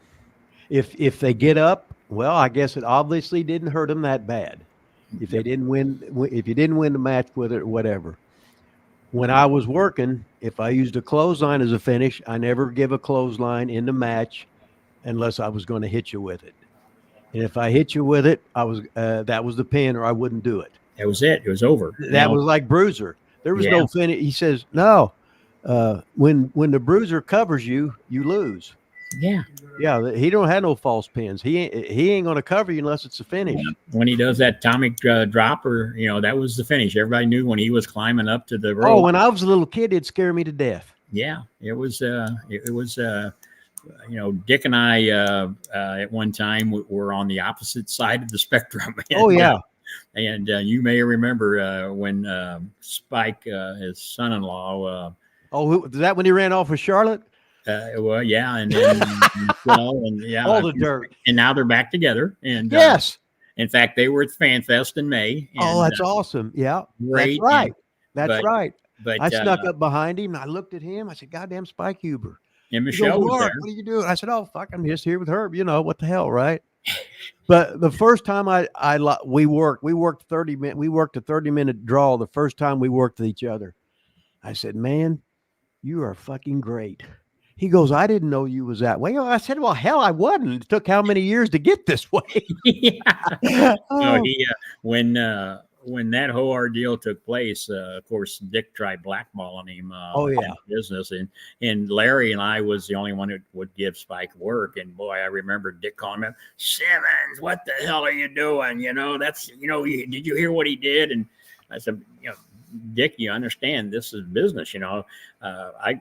I was like a kid at a candy shop when I first drove all the way to the Armory in Indianapolis, Indiana. My booker and I got invited up there because at that time I was running everything from the Boot Hills of Missouri all the way up to Indiana. And Dick didn't like that, And so I get invited up there, and he's got a show going on that night at the Armory. And we walk in, and I don't remember who the big couple Samoans that he had working at that time. But they meet us at the door, and I said I was invited to come and see Dick, and man, we stood there for almost seemed like an hour. And I finally told my booker, he was a state police officer here in Illinois, and I said, "Look, I'm not a kid at a candy shop, even though I loved Dick growing up, but I'm past those days. This is business." So we get ready, and we're going to walk back out. We're going out the front door, and here these guys come after us. The boss wants to see you downstairs. And so I said, okay. And I'm thinking, and I've heard all the horror stories about the business. Sam's educated me, Bruiser, this Brody has educated me. And I'm thinking, holy, what are we getting into here? We're in Indianapolis. I'm being called here because Dick thinks I'm invading his territory. And so we get downstairs, and man, he's throwing shit around in the locker room, and we're standing outside the locker room door this time. Finally, they open up, we go in, and Spike's in there, and that's what I wanted. I wanted to get Spike on some shows up here, and and he said, "Well, I'll tell you what we're going to do. We're going to do this deal. We're going to be partners." And he said, "We'll do a 90-10 split, and this is what we'll do." And I said, "Look, wait a minute. Believe me, I'm not that greedy. I don't need 90%. And he said, "Oh, what are you talking about?" And I said, and at that time, I had Murdoch, I had Bruiser Brody, Blackwell was coming in for me, Greg Valentine, I had Tojo, Gypsy Joe, Frank Morrell, all the guys from down in that area that was coming up. So, but I wanted Spike because Spike was hot on TV, But it was shortly after that when the Charlotte thing took place, and but then short story, I ended up getting Bruiser's TV library, and Dick and Michelle actually helped facilitate that with her mom, Louise, before she passed away. So I now have all of Dick's TV tapes still on the TV reels, the 1-inch tapes. I think she made extra tapes and sold them. She did. That's what it was, because I know Rock Parsons bought a bunch of stuff, and you guys got. But he didn't buy like I said, I've got, these are the original TV reels. She had some of them downloaded, and that's what. Okay, yeah. He just knew that. I should have done the other because it's costly to get those things downloaded nowadays. Yeah, but man, just talking this shit with you, I'm like a little kid in a candy store again, because I can't talk with many people that go back that far. Oh, it's like I remember watching Wrestling from Chicago, watching tapes of that, and Bruiser was working with Randy or Bob Orton Jr.'s father, Bob Orton Sr., and Bruiser had the upside down backbreaker and he submitted, and I said, I'd never seen that before, so I gotta find some monster heel and give them that thing, because nobody's seen that in years. Well, I don't know if you know, Bob Orton Sr. was on the first card of Wrestling at the Chase in 1959. No, I wouldn't have known that. I was four. You weren't. Yeah, but yeah, he was, and that's what I tell Bob all the time, because Bob is a real humble individual. I'm trying to talk him into doing a book. Nobody'd be interested in. I said, "Are you kidding me? There's your dad. There's you. There's Barry, who passed away here a year or two ago, and then now Randy. You talk about a book that I think would be a #1 seller." And but him and I go to Vegas every year to the Cauliflower Alley together, and we have a great time. And I'm actually inducting him into the St. Louis Wrestling Hall of Fame in the Fan Fest too. That's awesome. Yeah, great guy. And but yeah, when you go back to the Bruiser, that was an ordeal, because he was running all those towns that I eventually started running. Fairfield, Illinois, El Dorado, Illinois, Albion, Illinois. But he was bringing in the Black Panther and the guys that he was working up there. But then here I was coming in with, like I said, Bruiser, Murdoch, Valentine, who were hot on TV here. So it was a win-win for me. Yeah. But we became friends after that. Excuse me? We became friends after that. Okay. What's so funny is, like, Bruiser was never a member of the NWA, was he? Nope. But fucking Sam would go to Bruiser's house and shit. Yeah, and eat dinner. Yeah. Yes. I mean, I got pictures of them sitting there. Right. Romer's got all them pictures of with him and Sam and everything, doing all this stuff, because it was so funny, because Bruiser was, he was I call him Mr. Monopoly, right? He would get on me because you're running my towns. I said, I'm not running your town. What are you talking about? Aren't you business partners with Poffos and them? I said, yeah. I said, we got Louisville TV and then we had the Evansville TV too. Yeah. But like and we had 4 TVs in Southern Illinois. Yep. And that Southern Illinois was a gold mine for us. Oh yeah, you guys were over in Mount Vernon out of the TV on there. We had the Harrisburg TV, we had the Marion TV, then we had the Springfield TV, and something else up there that the station Bruiser used to be on.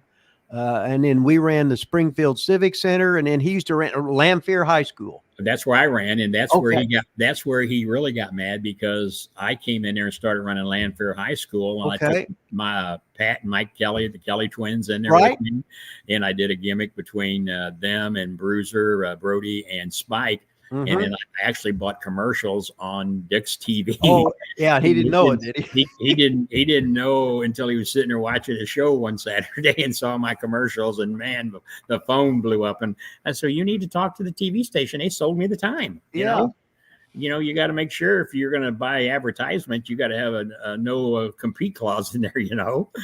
But yeah, we ran Lanphier a long time, and like I said, Mike and Pat Kelly, I did a lot of work with them, and identical twins, and we even worked that up, and we blew that off in Belleville, Illinois, where we did the switcheroo, and it was their idea. So, well, one of us, if we lose, one of us is going to wear a dress, and of course the crowd just eats that up, and great times. I'm telling you, man, I wouldn't try. The only thing is, and I've Larry Matisek said that, and Gene Kaniski heard say it. Somebody asked him, said, what regrets do you have? And they both said the only regrets is we can't go back and redo it again. Yeah. Yeah.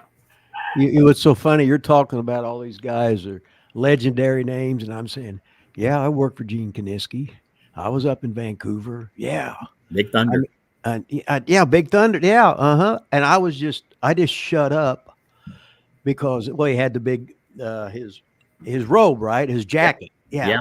But I'm sitting there thinking, it's goddamn Gene Kaniski, Big Thunder. You know what I mean? Big guy, and he wasn't a small guy. Yeah.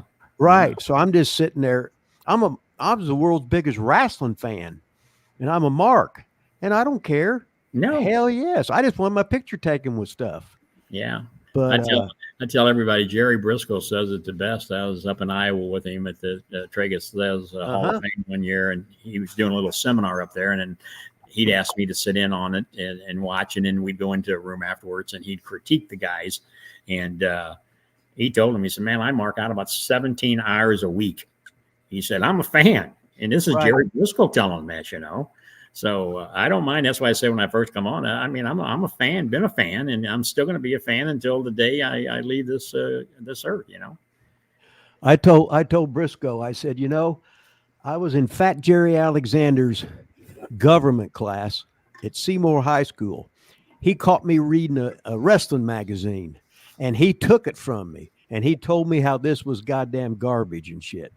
So we went out and hedge-appled his house and everything on Halloween. And then I remember seeing him again. I come back to the high school to see him with my hair. And I said, oh, yeah. I said, you still got my magazine you stole from me, you motherfucker?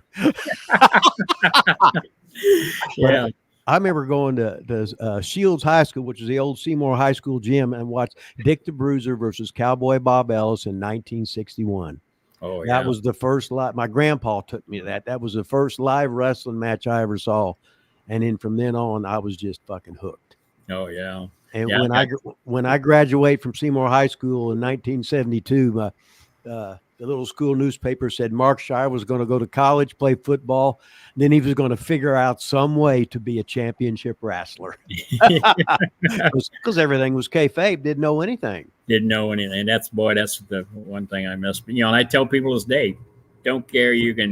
The curtain's been pulled back, the toothpaste is out of the tube, but I don't have to buy into it. And when I do interviews and stuff like that, I tell them John Wayne is my hero. Always was. I've watched every John Wayne movie. I can almost recite word for word a bunch of them. If I want to believe he shot the bad guy and shot the Indians, you ain't going to tell me any difference. So don't try to tell me what wrestling is. It's a form of what I call my escape from reality. And for soon to be 51 years, I've enjoyed every minute of it. And I've met guys like you, and, to pull off what we pulled off this last May, people said I was nuts because there'd never been a fan fest done in St. Louis before. And I think you were there. I think you enjoyed it. And, right at 50 legends. And then we just figured up today, we're 5 months out and I got 42 booked already. Mm-hmm. So, and that's not until May. And of course, our good friend Bill Apter is going to bring his one-man show in that's Friday night, and it's a VIP night. And Bill, and he's going to steal the show.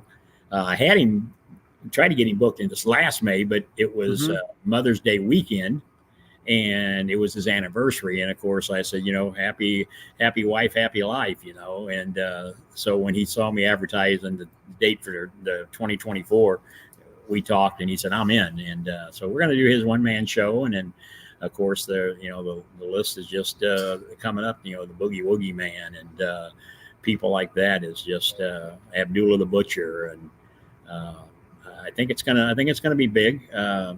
I was always told by Sam and Larry, if you're going to do something and if you try to repeat it, you either got to make it as big or bigger. And so that's what we're going to do. Well, I'm showing it up here right now. May 17th and 18th, SICW Fan Fest 2, St. Louis, Missouri. Backed by popular demand, ladies and gentlemen. What is that? The Aviator Hotel? Is that how you say it? And Ballroom. And you can go to sicw.org for more info. I only had the Boogie Woogie Man up here. Yeah, you mentioned some others that were going to be there.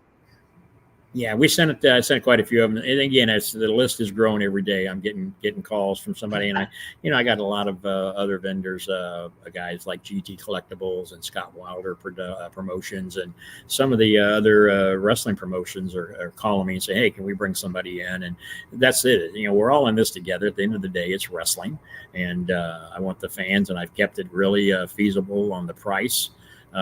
And I think that's what everybody's really liked about it also. But, we tie this all around the annual Bruiser Brody Memorial that Barbara Goodish and I do each year. And we have a big Bruiser Brody Battle Royal at the end of the night, and give the winner a trophy. And I always get her involved somehow to try to keep the Bruiser Brody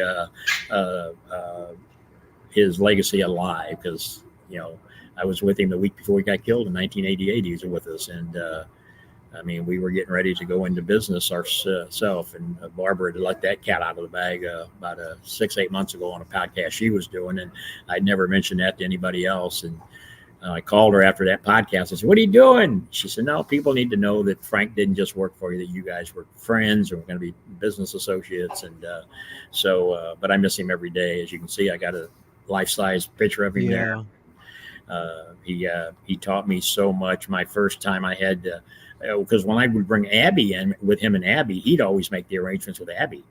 And one day he was in and he said, look, we've laid out a program. I said, you got to get Abby on board. And he said, no, you got to get Abby on board. I said, no, what are you talking about? I've heard all the horror stories about Abby.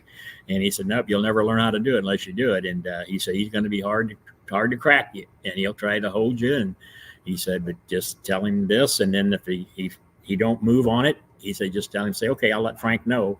And just like clockwork, we was on the phone about 15 minutes, and we're haggling back and forth. And I could see I wasn't getting anywhere. And finally, I said, okay, I'll let Frank know. And he said, Frank, what do you mean? Is Frank going to be on the card? I said, yeah, I got you and him. He said, okay, I'll be there when you need me. Yeah, you didn't tell me that. And ever since then, Abby and I have got along great. And but it's just learning to know. Sam always told me, you treat the boys right, and they'll treat you right. And I've whatever arrangements I made with the boys, there's nobody going to tell. Real quick story. I had one guy, I got to rephrase that. One guy in 51 years that got shorted on some money, and you'd never guess who that was. I'm not going to guess. Cowboy Bob Orton. Oh. Cowboy Bob Orton. And he never said a word to me about it. And it was my wife's fault. I always blame her. And we were working another program up, and I told Larry Matisek we were putting it all together, and it was going to be like a 6-month storyline that we were doing. And I said, we need to get Bob, bring him in for the special guest referee in this. And he said, I don't think Bob's going to work for you anymore. I said, what the hell are you talking about? He'd been with it all along. He said, well, I told him I'd never say anything. And I said, well, what the hell? You're my friend. You're supposed to tell me if there's something wrong. And he said, well, he said, there was just something wrong with this envelope, the last show you guys had. So I called my wife. I said, pull the records. Tell me what this was. She told me. I said, holy shit. I leave Larry's house, get in my car, and I drive over to Florissant, Missouri, where Bob lives, and knock on his door. He opens the door. He's got a pair of shorts on, and of course, he's holding a Heineken in his hand. Yeah. You know what that is. Hey, Herb, how you doing? And I stuck my hand out, like I was shake it and put some money in it, and stuck it in his short pants pockets and says, "Come on in, let's have a beer." Never to this day has said anything about it. That's awesome. But that's not a bad record for 51 years. Yeah. Hey, I got to get back to Bruiser Brody, if you don't mind. Sure. Wanting to, can you kind of get into him a little bit more, how you became friends, what he was like in person? I've never really heard anybody tell a lot of, the insides of Bruiser Brody. He seems like a guy, from what I've seen, that's kind of kept his distance from other people. I've never heard a lot of people be friends with him. So if you could kind of get into that a little bit more, I'd love to hear it. I believe we were one of the first, if not the first promotion that he did the independent work on. I remember I was running shows where I still run shows now it's called the Belle Claire Fairgrounds in Belleville, Illinois. We was running there on Thursday nights. We could never get a weekend because at that time they had bingos and swap meets and everything going on. So when I first started running there, they had amateur boxing going on, and we were actually running opposite of them. And it took us about 4, 5, 6 months to switch that boxing crowd to the wrestling crowd. And so we're putting these shows on. And that time I was working with Bill Ash. Remember Bill? All the boots. Everybody got their boots from Bill Ash and his dad. Everybody got boots, and so he's sending me some of the talent in, like I said, Toe Joe and Gypsy Joe and all the guys from down there, King Parsons, who was originally from St. Louis. So we're standing there, we got a show going on, and back then we were drawing 1,000, 1,500 people on a Thursday night coming to that fairgrounds, and we're standing there, and Larry Matysek is there with me because he's my best friend, and we're standing behind the partitions there, and it's a big building. I mean, it seats several thousand people. And he said, "Man, what would you think about bringing Frank up here?" And I said, "Frank, you talking about Brody?" I said, "Brody's never going to come to Belleville, Illinois. What the hell are you talking about? This guy's larger than life. He's on TV, national TV. He's everywhere." He said, "Let me work on him, So that was on a Thursday. That following Monday or Tuesday, I believe it was, he calls me and says, "Hey, got to call Frank." So we do. He said, "Yeah, so come to the house." So I go to the house and we get on the phone with him and we get to talking about it. And I had heard the horror stories about Bruiser Brody. Don't trust him. He'll stand you up. He'll hold you up for the money. And so I told Larry, I said, "Man, you know him. You know him better than I do." And he said, "I'm telling you, Herb," he said, "he'll be okay." So we work a deal, and I get him booked for a show at the fairgrounds. And, man, we got billboards up. I bought TV ads. I got newspaper ads, Bruiser Brody, King Kong Brody, whatever you want to call him. Because here in St. Louis, at that time, we had Dick the Bruiser, who made a lot of money for Sam Muchnick. That's why he got to kind of do what he wanted to do. And then Bruiser Sweetan was coming in and out. And now all of a sudden, here comes Bruiser Brody. Well, Sam says, "Well, there's too many Bruisers. We got to come up with something else." So they come up, Larry and Frank come up with, at the Checker Dome, and there's a picture that I've got, and it's out there on the internet, of the Checker Dome, St. Louis Checker Dome. And they had the big marquee all across the front of the building, and they'd spell out the word wrestling. Well, Frank was always good about coming up with gimmicks to get himself over. And he says, "Why don't we do this? Why don't I go up on that marquee and we find somebody to play Fay Ray from the King Kong movie?" Remember that? Yeah. When King Kong's up on the building and holding the young, beautiful lady. Yeah. So the young lady we got to play that part still lives in the area today, and she actually came to Larry's funeral and memorial service, and we talked about that. But it was Frank's idea that he be called King Kong Brody here in St. Louis.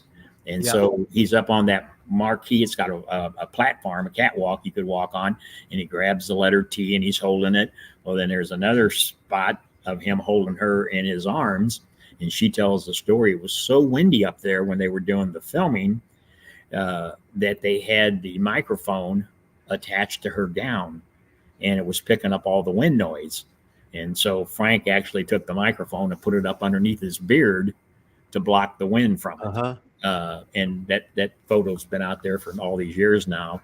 But so I got him booked at this show. And of course, in my mind, I'm thinking everything that everybody's told me. I knew him and the Bruiser. He knocked the heck out of the Bruiser in Peoria, Illinois over some issues. You probably remember that. Yeah. Spike tells that story all the time. But Frank was the guy that took no guff. And he always believed that if one person got in charge, then the business would go to shit, basically. So that's why he was the independent. So the show comes around, packed house, several thousand people there, and they're inside. Main event, Bruiser Brody's going to be here, and that they're doing that Brody chant. It gets to be 7:00. I haven't heard from Larry, haven't heard from Brody. All the other workers are there. Everybody, the fans are excited. And at this fairground, there's a area outside of what we call a carport, like walking the whole length of the building. And I mean, I walked that thing 100 times. Where's he at? Where's he at? Larry told me, so I'll have him there. Well, it gets to be 7:30. It gets to be 7:45. Still no Brody, no Larry. I'm trying to call Larry. Back then, we had the big old, what they call the bag phones. So I'm trying to call him on his phone. He's not answering. My wife comes outside the side doors. She says, "Hun, you hear what's going on in there?" And I mean, you could literally stand outside and hear the fans, and they're tamping a chair. Yeah. Brody, because this is the biggest thing that's ever come to this area. And she says, "What are we going to do?" And I looked at her and I said, "What are we going to do? You're going to be the one to have to go back in there and tell them that something's going on and he ain't coming." And so as we're standing there, and it's a big parking lot in the main road, I'm looking out at the gate and I think, wait a minute, hold on. And as the car's getting closer, I could see it's Larry's car. He pulls underneath the canopy, and I'm standing there. At that time, I weigh about 475 pounds, big guy. And this monster unfolds out of this car on the passenger side. He's got a pair of cutoff shorts on, got his tennis shoes on, and he's taking his hair. You know how you do it. He's putting the rubber band in, and he walks up to me and he says, "Huh, I bet you didn't think I was coming, did you?" And I said, "I never even thought about it." And I was sweating bullets, man. I thought, oh, this is my reputation on the line, because Sam always told me, you only got your reputation in this business. If you false bill somebody, boy, it's hard to overcome. And because how many times have you heard these stories? Oh, they missed their flight, this and that. And the story about that with the Kansas City group, they tried to false bill him one time, and I spoiled that all for him. But so we went in, had a great show. But Frank never once, him and I made an agreement from day one. It never changed. I never had an issue with him. Whenever he told me that he'd be there, he was always there. And to show you the type of guy he was with me, at that South Broadway Athletic Club that I told you about that I was running also, we were selling that place out 500, 600, 700 people every month. And so Larry used to go over there with me. Mickey Yerijoel, I take him in there. I took Baron von Raschke over there. We had Harley race there. And Frank would say, "Herb, why do you want me to go over there?" He said, "You're selling. How many people you put in?" I told him, I'd say, "Hey, we're selling." I said, why you want to spend the money? Yeah. He said, "You bring me in when you want to build a place up." And it made sense to me after that. But that's the kind of guy relationship I had with him. People ask me what I knew about the 1988 tragic thing that happened. And I told him, well, I know a lot.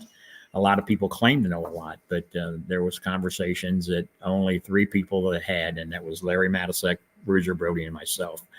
And I tell people, and I have started writing a book now. If I ever get it done, I mean, I've had a lot of people say you ought to write one, and you can bet there will be a pretty good part of that will be about what I know that I was told personally from Frank of the Puerto Rico deal. And, like I said, there's guys out there that were there that's got their version of it. And everybody's got their opinion on, well, it was about this, it was about that. And terrible. I remember that. I think of that day every day. That's why you you see that picture, because he was with us the weekend before. And the ironic part was I owned a bar in Cahokia Heights, Illinois then, and we had him in for the whole weekend. And we had the upstairs part of it called the Brody Lounge. And it was a place that when he was in the area, he could come and unwind. We could entertain, have VIPs in for him. And that Saturday night after we'd shut down, because we had him there Friday and Saturday, and he was leaving out Sunday morning. But that Saturday night, there was several of us, Larry, myself, and a few other good friends. And we talked about the hazards and the dangers of being out traveling across the world. And I even remember asking him, I said, Frank, aren't you concerned about all these places you're going to with your reputation? And he used to like to drink those little Miller ponies, we called them back in the day. And he said, yeah, Herb, he said, but it's my business. I got a family to support. And he said, I got to do it. And then 7 days later, I get the call. Back then we carried those little pagers, I'm over at Whitey Herzog's Beer Garden at Union Station on a Sunday night, and it goes off, and it's Larry's number, 618-234-8814. And I said, what the hell's he calling me? He knows I come over here on Sunday night. So I go to the payphone and I call him, and he's just upset, crying. He said, man, Frank's dead. So I'm thinking plane crash, whatever. And he said, no. He said, Jose murdered him. Oh my God. So terrible, terrible time. I'll never forget it. Everybody, like I said, has their opinion, but they're like assholes. And everybody's got one, right? Got one. And I stop and think now, and not to say I'm doing anything great. I told Barbara that as long as I got breath in me, that the name Bruiser Brody, Frank Goodish, whatever people call him, I called him my friend. His legacy and memories is going to live on forever. That's why we started the Bruiser Brody Memorial. And I lost one of them, but I had two of my four-legged friends. One was called Bruiser, and he's still alive, and the other one was Brody. And one was a Belgian Malinois, and the one I still have is a German Shepherd. But I took him to a match here a year ago in town, and because of the Bruiser Brody connection, everybody knew Frank and I were friends. They stole the show. My four-legged dogs, friends. But no, he was a guy that, yeah, he was tough businessman. But if you treated him right and you kept your word with him, you were solid with him. The guys that I found out that he had issues with, the Bruiser and him had legitimate. Him and Harley didn't get along. But again, that's because the Kansas City group, would use him, and they false bill him. I called him one day and I said, hey, you're going to be at the Arnold High School, Fox High School. I got you going against Dewey Robertson, the missing link at that time. And I told him the date. He said, not me. He said, no, I'm in Japan. Uh-huh. And I said, well, they got you on TV advertising you and all this. And he said, no. He said, so do me a favor. I want you to go to that show. And he says, and just when you get there, and he said, if everything's all's planned, it'll probably be a big crowd. And he said, but just kind of let the word filter through the crowd that Brody's not going to be here tonight. And so I go in there, and I'm sitting up in the bleachers, and some of my friends went with me. And so I started down. Everybody said, man, we're going to see Brody against Missing Link. Oh my God, it's going to be great. And I said, no, I said, I got it from good authority that Brody's in Japan. He's not going to be here tonight. Oh no, they've been advertising him. I said, okay. And so that word spread throughout that high school gymnasium. Well, Brody may not be here tonight. And man, they're starting to rumble a little bit. Terry Garvin, you remember Terry was the ring announcer. And at the beginning of the show, what happens? Here comes Terry out to the ring and introduce, hey, welcome, we're here, blah, blah, blah. And before we get started, we got a special announcement to make. Due to unforeseen weather conditions, Bruiser Brody will not be able to join us tonight. I thought the place was going to riot. And I'm just sitting back. I told you so, But for your entertainment, we're going to throw in a 16-man battle royal for you. a lot of people got up and wanted their money back. Could they come there to see Bruiser Brody against the Missing Link? Right. That was the main event, So, but that's why guys like Harley and Frank had heat on things like that, and other stories, But no, I miss him. I miss him every day.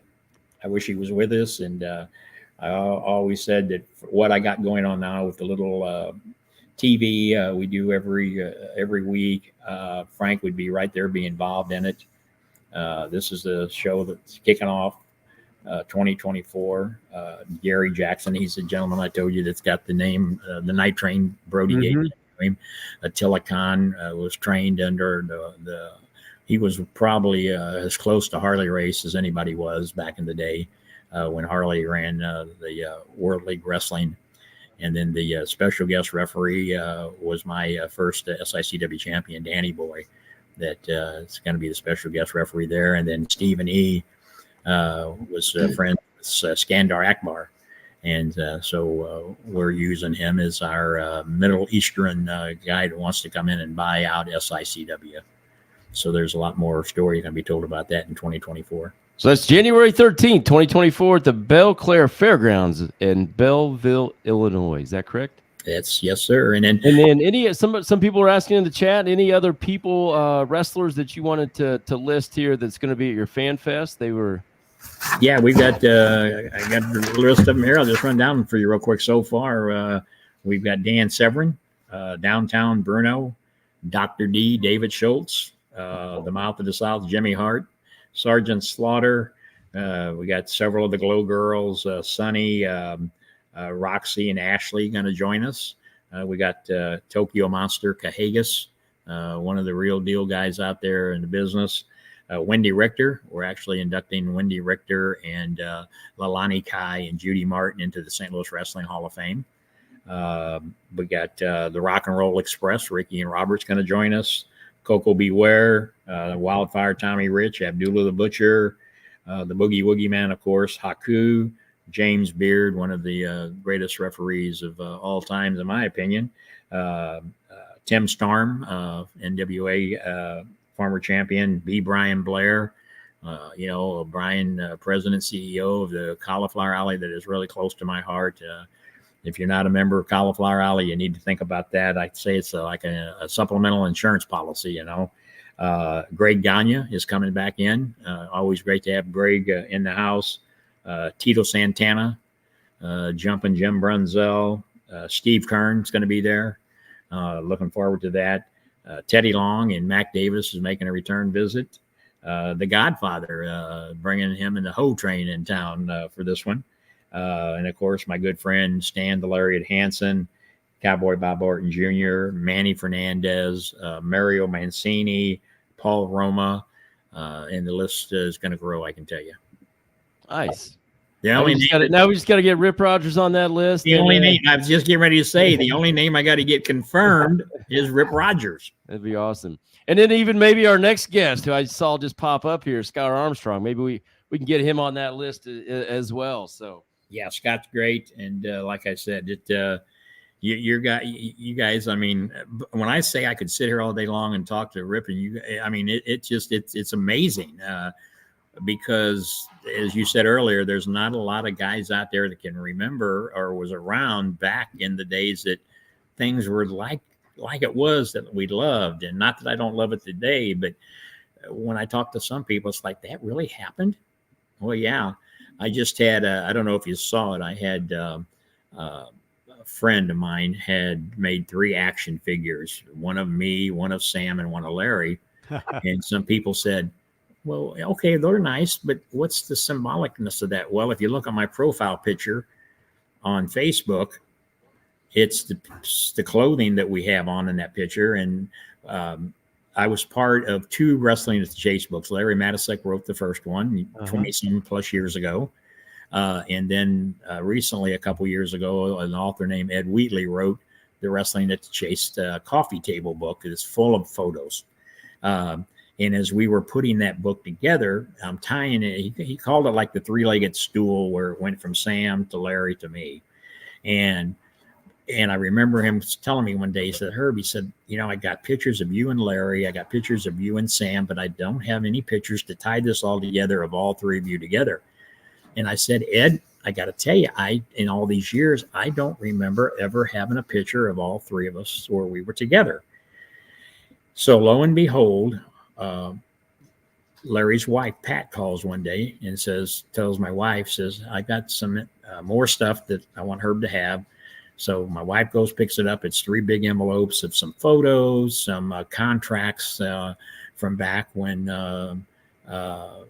there was some lawsuits being filed, the antitrust lawsuit that was really popular back then, and the Congressman Mel Price was involved in. And so she wanted me to have all that.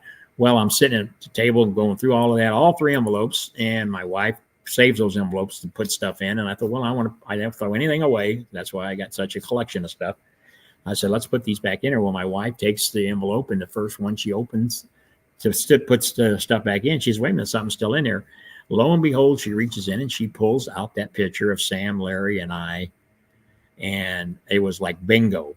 I called Ed Wheatley and I said, I'm snapping this picture. I'm sending it to you. He said, that brings the whole book together, because, it talks about how you learned under Sam and Larry, and now you've got all this material. And so it kind of brought it a whole package there.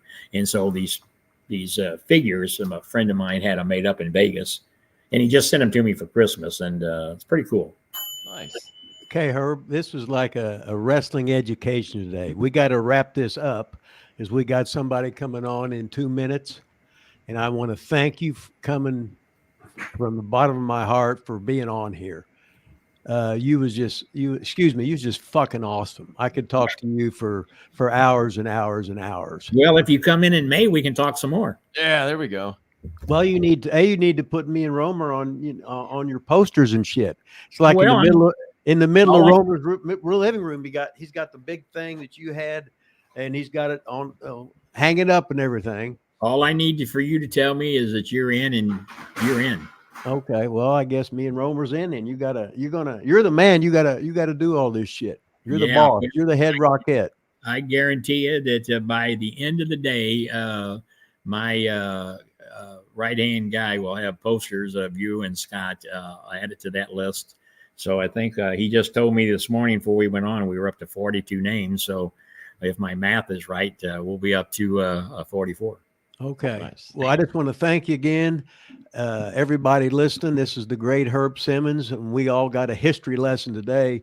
And I was just like a little kid in the candy store, just taking it all in. I can't thank you enough. And we'll touch base before your big show and trying to give you as much publicity as we can. I just want to thank you a lot for being on here, Herb. Thank you. That was awesome, man. Appreciate it. Appreciate it. Thank you. Take care. Have a good day. All right. Thank you, Herb. Take care. There's Scotty. Oh, what's going on, boys? Got to get the name changed here. Hold on. Hey, we're Mr. Not Les Thatcher. Hey, I'm not Herb Simmons. There's Scott Armstrong. Yeah. We have a winner over here. We got the Armstrong wrestling here. All of a sudden, we had 1 hour, then we had another hour. Now we're on number 3 here. So we're just you guys do a lot of you guys put a lot of time in, don't you? No. Just 1 day a week. Yeah, we don't do no prep or anything. We just talk and we just bullshit. Welcome to the show. Appreciate your time today. Just give us the Iggy whenever you got to get off here. Rip will probably get up and pee at some point in time. Excuse me for being old and have to pee all the time. What the fuck? No, I appreciate you guys having me, man. I really do. I have a great history with Rip, and so just to have this opportunity, I really do appreciate it. That's awesome. We were actually talking to open up our own show today about the Iron Claw, the movie on the Von Erichs. Have you seen that yet? I have not. And look, I'm not sure that I will. Yeah. And my reasons is, we lived it back in the day. We were wrestling in the territory days. And so even if you weren't there, you still lived it from a different territory. And so it's just to see all the trailers and all that stuff. I cannot begin to tell you how relatable all that is to me and my, my brothers. And I when I talked to Road Dogg the other day, I said, hey, I'm not sure I'll go see that. I said, that's just, we lost Brad about 10 or 11 years ago. And so it just has so many triggers for me to not, I want it to have a happy ending, but I know the ending and it's not happy to me. We were actually discussing that same.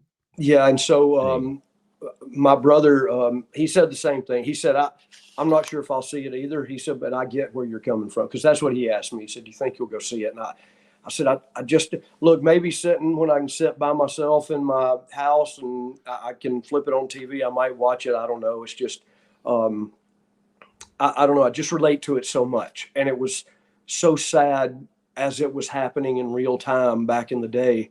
And then to see it come back to life. And I saw Bruce Pritchard do a promo or say something where he literally brought up the fact, hey, this isn't a wrestling movie. So don't go thinking you're going to see a wrestling movie. This is a drama.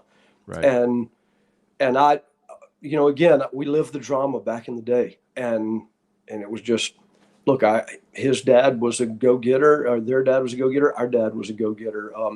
Their mom, I never got to meet the lady, but always heard sweet as she could be. And that was our mom. Same. It was just such a comparison to the family of all boys in Texas and then all the boys in Pensacola, here with our dad. And so I don't know. I probably won't. I mean, that's my long answer to get to know. I'm probably not going to watch it. What a horrible question to start the show with. We were just discussing the families too. Like, it just brought up to us, like the Armstrongs, the Von Erichs, like famous wrestling families. And, like who was more famous, or is there another family to throw in there? Just, oh man, the Hart family out of Canada. I mean, look, the Samoans, probably the biggest dynasty, biggest money drawing family in the history of wrestling, and probably will be that way going forward for a long, long time. So, look, it's cool to have been a part of one of them. You know what I mean? I enjoyed it. Well, you said we'll get back to you and Rip. Then you said you and Rip went back a long way. Was WCW the first time you guys met, or was it before that? No, it was. No, I worked for his dad in Southeastern in 1983. Started in 83. Yeah, and that's when you guys was the Rat Patrol, right? Yes, I was literally having my first matches then. Yeah, which was Johnny Rich. There's the R, Armstrong, the A, and then Tonga Kid, who's one of the Samoans. So he was, because he was a teenager there. Yes, he was 17. He would get checked out of school. We'd have to leave. We all lived in around Pensacola Beach, right? And so we'd have that 4-hour drive every Monday to Birmingham. And he would have to get checked out of high school to make Birmingham. Yes. And nobody knew he was 17 years old, tearing the house down in the main event every night. When we was in Pensacola, Pensacola territory, we lived at one of you guys' apartments. Yeah. Oh yeah. Brad. I think it was Brad's condo. Because then he lived, I think Buffalo Head. Was he with Buffalo Head? No, Arn was. Arn was. Okay, because Arn was always talking Buffalo Head, Because I'd be driving the orange van and have all the heels packed in there. It's so funny. Back in those days, you had Miss Brenda was with you, and I don't know that I ever told you this, Rip, but the last time I saw you, I was gonna tell you and totally forgot. My dad, Brenda was such, to me and my brothers, just so sweet and kind. Look, she may have been a demon on wheels with you, but with me and my brothers, we were just young boys. I was 22 years old. Right. And so she treated us like young boys, just sweet, very, kind of motherly. And so it had gotten to the point, our dad had seen how much we all respected her in the locker room or wherever we were. And my dad would use it. Like if we started acting a fool after the show or something, he'd go, well, you wouldn't say that in front of Miss Brenda, would you? Oh, God. We'd just start laughing every time. It'd make us shut our mouths, but we'd start laughing every time. No, I wouldn't say it in front of Miss Brenda. She always had a gun on her. Did she really? Oh yeah. Oh hell yeah. I didn't even know that. Oh hell yeah. See how sweet she was? I'm glad I loved her. Oh golly. So That's what's funny. what do you remember from Rip back then? Give us some Rip Rogers stories from your youngest days, if you can remember any. So he came in, and the first thing I did, look, back in those days, I was just, man, I was so excited I was going to get to wrestle that night. It was unbelievable. But then once, territory days, you work 6 nights a week, and a lot of times with the same person through the entire week and in front of the same people every week that were buying tickets. And so I started watching Rip because he got a reaction in all of his matches. And whether when he walked out, if they weren't paying attention to him, he'd say, "Shut your mouth." And here they came. And so I had been broken in, like Rip was saying, Rat Patrol, we did the tag team Freebird type stuff. And so it was tag team, and it was Southern spots in a 16-foot ring. So it was bing, bing, bing, bing, bing. And I didn't understand the art of the work. And that's what Rip, by this time, Rip had mastered it. And I didn't know anything about it. And I'll never, he knows every time we talk, I say a good bicep will take you a long way in this business, because that's what Rip used to.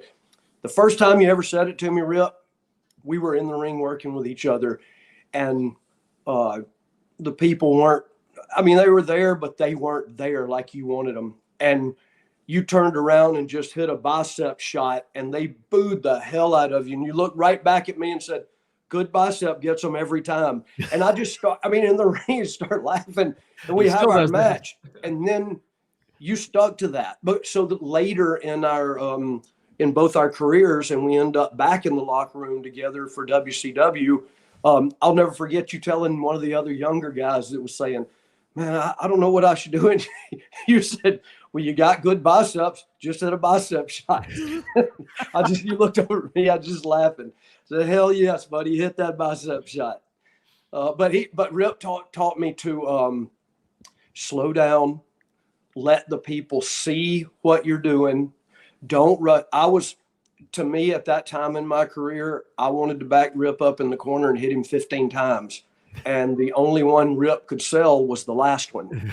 So why not just hit him with one and back away and let him act like it was the toughest punch in the history of man? And so I didn't get all that. I was 22, man. I wanted to go balls to the wall nonstop. And he slowed me down. And I'll never forget in the car coming home one night, me and Brad, Steve, and our dad. And he said, "Scotty, did you learn anything tonight, boy?" And I said, "Yeah, slow down and let Rip do the show." Because that's what he could do. And that's literally, if Rip said to me after many matches, "If you'll just sell and slow down, we'll just have a barn burner every night." And look, it took a while, but it finally sunk in, and we did. We had great matches. And plus, look, when we had Miss Brenda out there too, man, it just made it so easy. Her timing on everything was phenomenal. Her and Rip worked great together, knew when to do what. And, for a young punk coming in and trying to learn literally a different style, because now I'm going to sell and I'm going to let Rip literally control. He was the maestro. He was going to control the people.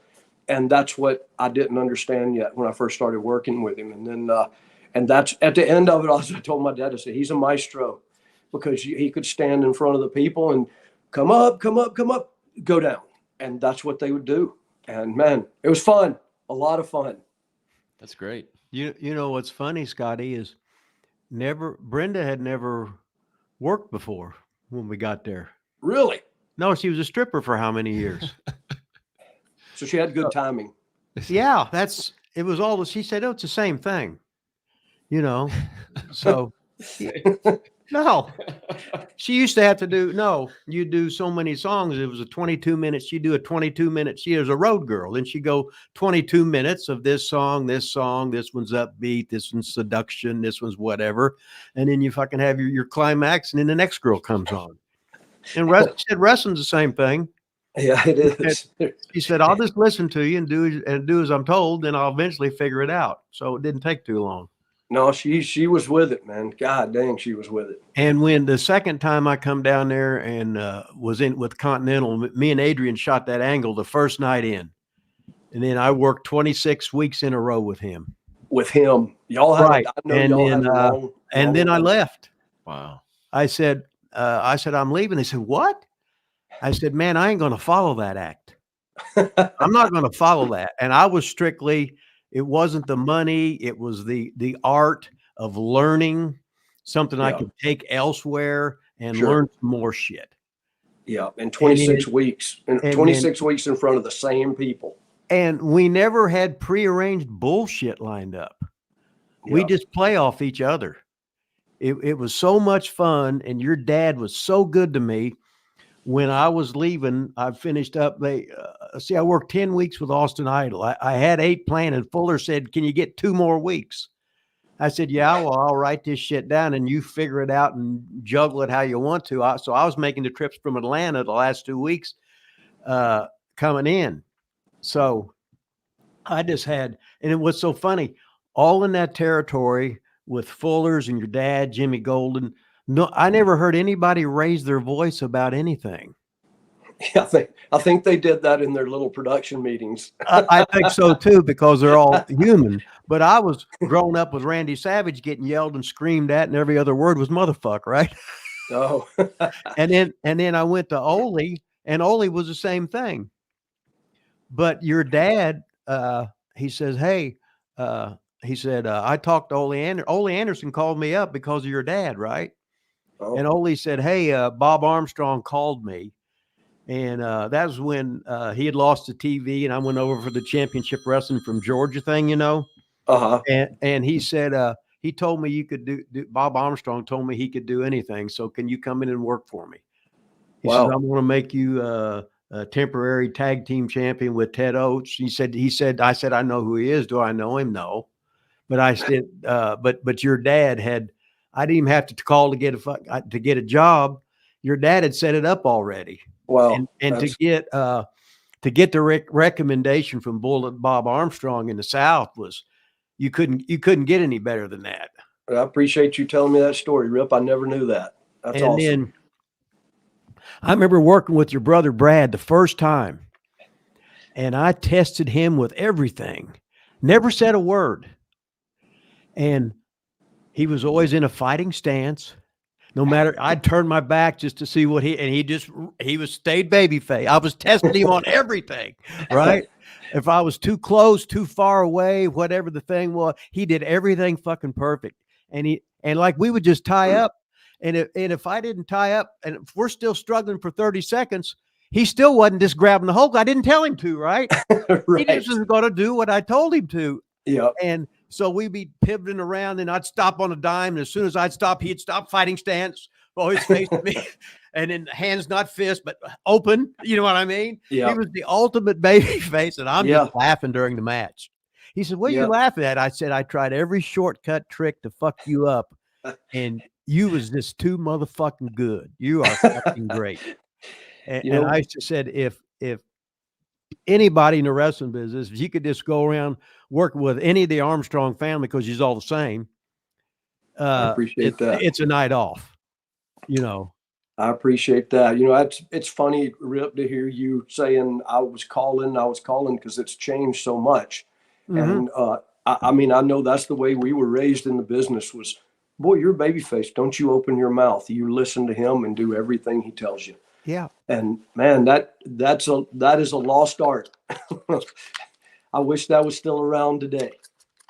Well, I still teach. That's the only thing I know, but that's the way I teach guys. They all have an hour Broadway, some guys 2-hour Broadways. But the thing about it is, I said, now you go out there in the real world of wrestling, forget everything I told you and do as you're told. But if the ring breaks, something breaks down, somebody don't show up, you'll know how to handle. You're overly qualified for this job. Yeah, that's awesome. Yeah, that helps in today's wrestling. That's for sure. It's kind of a generic question, but did you always know you were going to get into wrestling? I know you came from a wrestling family, but sometimes there is somebody that doesn't want to get into it? Did you always know from day one, from when you could remember? Yes, I did. So, I mean, even as a little kid, look, as long as I can remember anything in my life, my dad was a wrestler. You know what I mean? You go back to people go, I remember when I was 3. Well, bull. I don't believe that. But as long as I can remember doing anything in my life, my dad was a wrestler. And so, growing up back then, 3 channels on TV. You know what I mean? And wrestling on TV was ding, ding, ding. This match is 1 fall. It was very drab. There was no ring music. There was no lighting. Yeah. A lot of times it was just one light over the ring. And so to me, to be able to see him on TV and be a little kid, that's larger than life. I want to do that. That was our superheroes back then, were the wrestlers, you know what I mean? Because you didn't have Marvel Comics on every channel. And so to be able to watch him, and then I said it all growing up, yeah, I'm going to be a wrestler like my dad. And so I was skinny as a rail, and never really worked out with weights. But I still would tell everybody I was going to be a wrestler. And so once I got into high school, I still said it to everybody. I didn't play football. And all the football players go, "Oh, you're too skinny, man. You'll never be like your dad." Well, hey, man, I never stopped. I remember buying my first pair of wrestling boots from B&A, Bill Ash and his dad, and my dad coming in, and I was wearing them around the house to break them in, and I'd never trained one time. I was willing it. I was willing it into fruition. And so I'll never forget my dad walking in and going, "Well, whose boots are those?" And I said, "They're mine." And he said, "Well, why did you get wrestling boots?" And I said, "Because I'm going to wrestle." And he goes, "No, you're not, boy. You're not going to wrestle." I was working at a bank as a bookkeeper and going to college.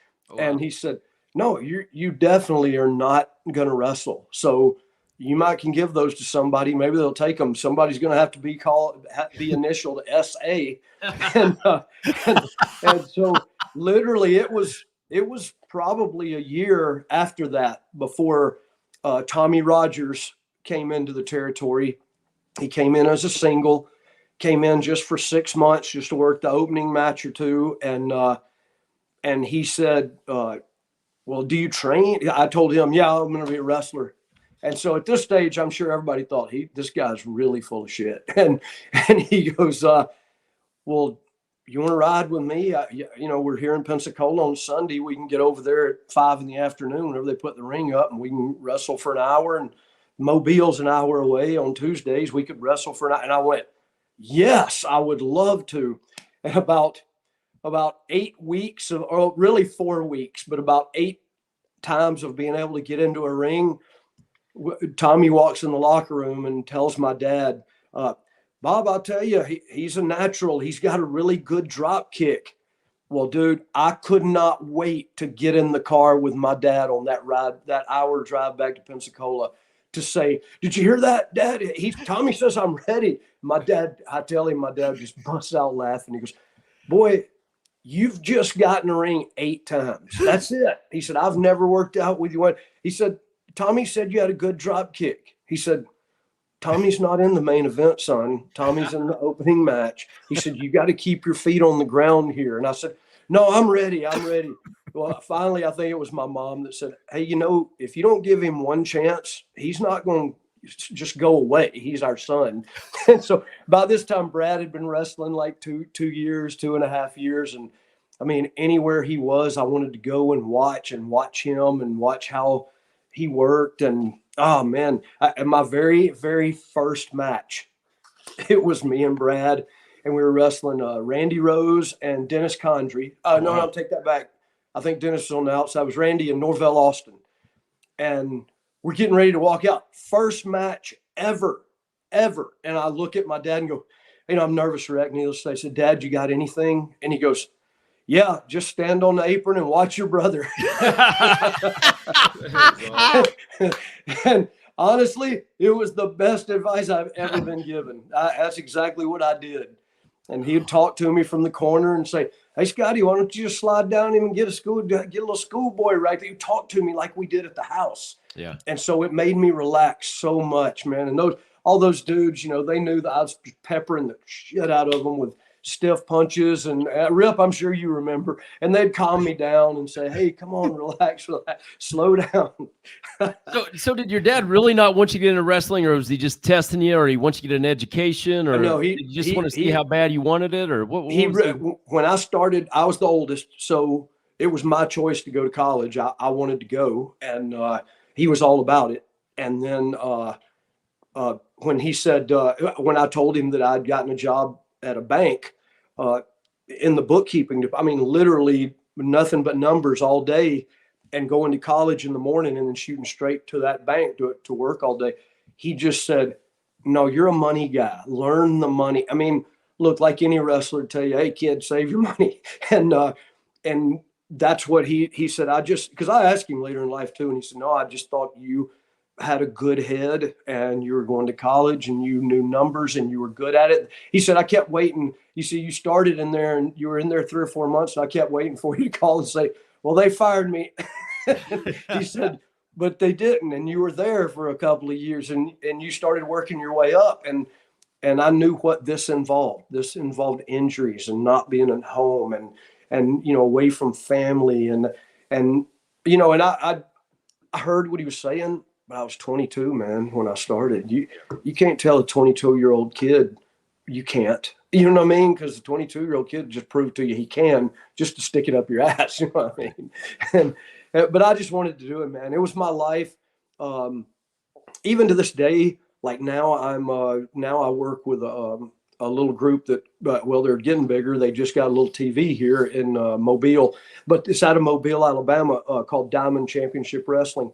So even when I got, completely out of sight of everybody seeing what I was doing all the time with WWE or whether it been WCW, whatever, I'm right back in the middle of it. And these guys have a TV show, and I told my wife the other day, I said, "It's crazy that I've done this for 40 years. It was 1983, like you said, and 40 years later, and it still puts, food on the table. Not like I needed it at that time. Holy crud, man. Me and Arn were roommates for about 1.5 years before Head. And he would say all the time, "My God, man, we got $8 left and we get paid tonight." And so in other words, if we had any money left by the end of the week before the next paycheck, it was like a huge victory because we lived like rock stars. My God, man, it was unreal. We thought we were rock stars anyway. So you guys lived together? Me and Arn did for about 1.5 years. Yeah. We actually got a super chat question here for you. It said, "How hard did your dad laugh while telling you the story of a young Marty Lundy hair-raising debut against him?" I saw that. I actually saw that.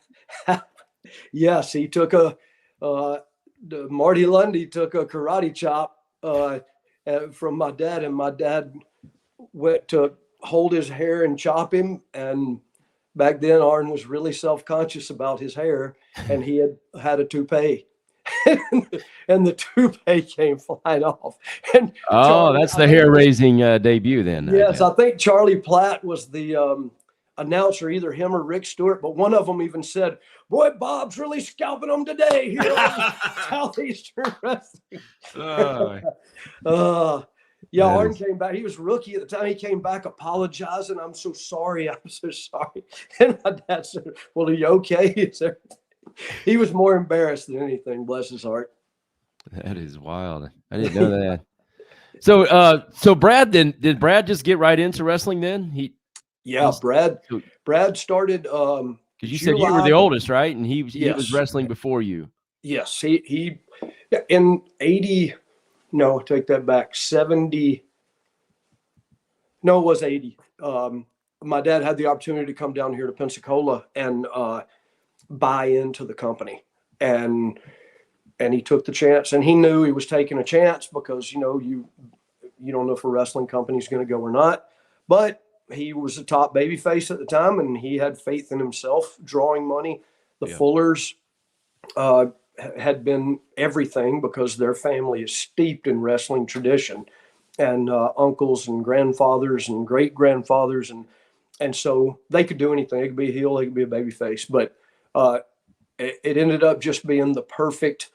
My dad is a baby face and the Fullers as heels, and it was just the perfect chemistry. And then as we each grew up, Brad was 18. So Brad, 18 years old, 3 weeks out of graduating high school, he's working at a little grocery store in Gulf Breeze, Florida called Jitney Jungle. And my dad happens to walk in there to get something and sees Brad and goes, hey, Brad, so-and-so. Brad's stocking shelves on his knees. And the manager says, sir, can I help you with something? And he goes, oh, no. My dad goes, no, I'm good. And he goes, Brad, come on, get off your butt. Let's get this going, man. Starts giving Brad crap. And my dad just stopped dead center and looked at him and said, hey, Brad, tell this asshole you quit. And Brad went, oh, Dad, that's my boss. And he said, tell him you quit right now. The next time he sees you, it'll be on television or he can buy a ticket. Let's go. And he went, Dad, I'm working. He goes, give him his apron back. And Brad took the apron off and handed it to him. And Dad said, now get your ass to work, and walked right back out the door. It really just flew. I think it flew all over my dad simply because he was the one that made Brad stop what he was doing. You know what I mean? And he got pissed when the guy disrespected him. And so literally July 4th, 81, I think was Brad's first match. And look, when you break in and your first matches are with your dad, who had a storied career already, or they were working against Dennis Condrey and Norvell Austin and Randy Rose. And I mean, man, Dennis Condrey, you say that name and you know already, just one of the best that's ever lived. And Brad at 18 literally got in the ring with my dad before the show one time, and then became, one of the, as Flair says, one of the top 5 baby faces I ever got in the ring with in my career. And that's saying something, man. And that's what Brad did. Got in there one time, and with my dad showed him a few things. And then that night he's in the ring semi-main event in the tag with Dennis Condrey, Randy Rose, and Norvell Austin. So he had great teachers. And what people don't understand in today's wrestling is, like we opened the show and I said, Rip taught me. And that's how it was. I could understand as Rip led me through a match and then did it night after night after night. He was literally teaching me, this is a really tried and true perspective on what will work in front of people. And, when you're 22, you don't realize any of that, especially the first few times you work with somebody. And then you start realizing, oh, you know what I mean? Little things, the light bulb going off. Oh, he does it this way because of this, or he does that. And you get to learn. And that's what, and like I said, we were told, don't open your mouth, boy, shut your mouth. And that's what we did. I did it with Rip. Brad did it with Condrey and Rose and Norvell. And and look, people that don't know Norvell Austin, one of the best black athletes in the history of wrestling, and does not get mentioned enough. And phenomenal with the Monroe brothers back in the day. He was their free bird. The two old white dudes with the jet black hair and the white puff right in the front of the hair. And there's Norvell, a black man with a black afro with a white puff right in the front. Dude, it was money. It was money. They were heels, man. And they were Coco, PYT Express, baby. Yeah. But back to your point, Rip says that all the time about that's how you learn. That's how he learned. He just shut up and listened to the old guys. And that's true. It's very true. I'm not sure. Dude, when they hired me to be a referee with WWE, John Laurinaitis took me aside my very first day and he goes, look, you've already had an entire 20-something years of wrestling. Now you're going to get another 8 or 10 as a referee. He said, but these kids you're getting in the ring with and refereeing, even though they're at this level, they've only had a very few years in the business. You've had 20 plus. He said, when they're in the ring, coach them. on these live events, coach them, tell them stay there, tell them don't get up yet. Tell them, well, dude, one night, so they brought me in the lowest, whatever, their ECW. They were trying to redo that. And it wasn't going as I think they had hoped it would go. But it was another brand that they could push. And all of a sudden one night, and we were branded referees, and all of a sudden one night, Natalia and Victoria have a match, and the SmackDown referee didn't show up for the live event. So I said, hey, I can do it. I know I'm not supposed to. And they said, yeah, here's a SmackDown shirt. I put it on, went out there. Look, I talked to those girls probably as much as I'd talk to anybody in any match ever. But they ended up having a heck of a match. And afterwards I said, hey, thank y'all for letting me be a part. That was fun. I really enjoyed it. They said, no, thank you. It was great. Well, I come to Monday Night Raw, or I'm sorry, we were doing SmackDown on Tuesday nights back then. We were taping it. And all of a sudden they said, Laurinaitis wants you in his room, in his office. And I walk in there to his office, and there sits Natalia and Victoria. And I thought, oh man, maybe that wasn't as good as I thought it was. Maybe I missed about something. And Johnny literally says, Scotty, they said the match on the house show was phenomenal. I said, it was. We had fun, right, girls? And they said, oh yeah. And he said, all right, girls, leave me with Scotty.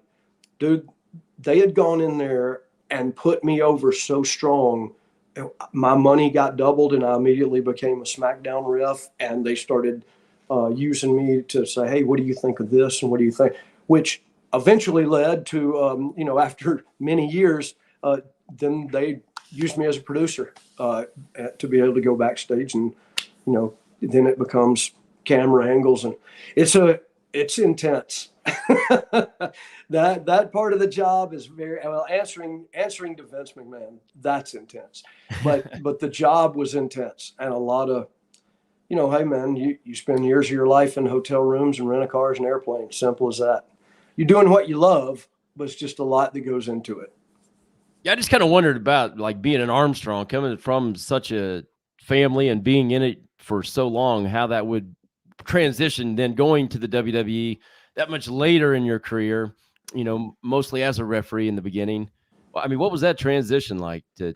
Well, so when WCW shut down, I'd been there 7 years and just doing jobs on TV, but a paycheck nonetheless. I always said my children they just wanted to eat, and the lady at the bank teller, when I walked in with that check for doing those jobs on TV, she never once said, oh no, you got beat on TV this week, I can't cash that.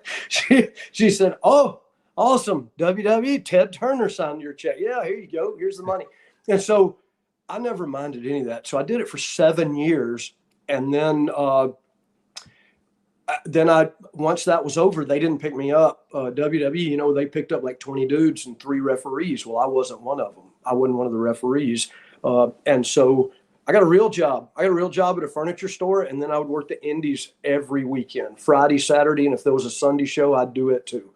But I'd work it every weekend. And at my furniture store, the guy would give me half a day Friday so that I could go to the town that night.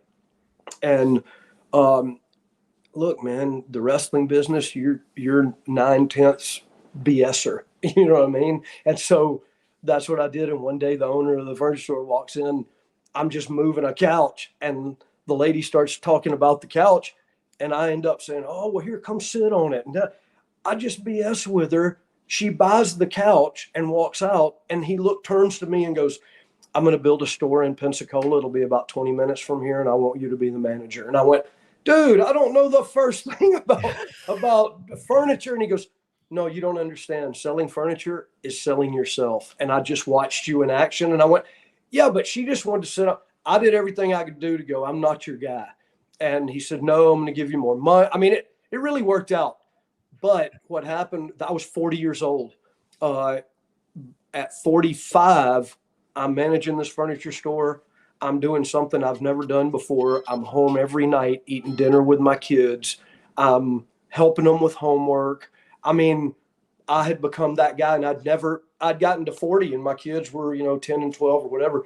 And then all of a sudden, Umaga Eki, one of the Samoans, but he was Umaga for WWE.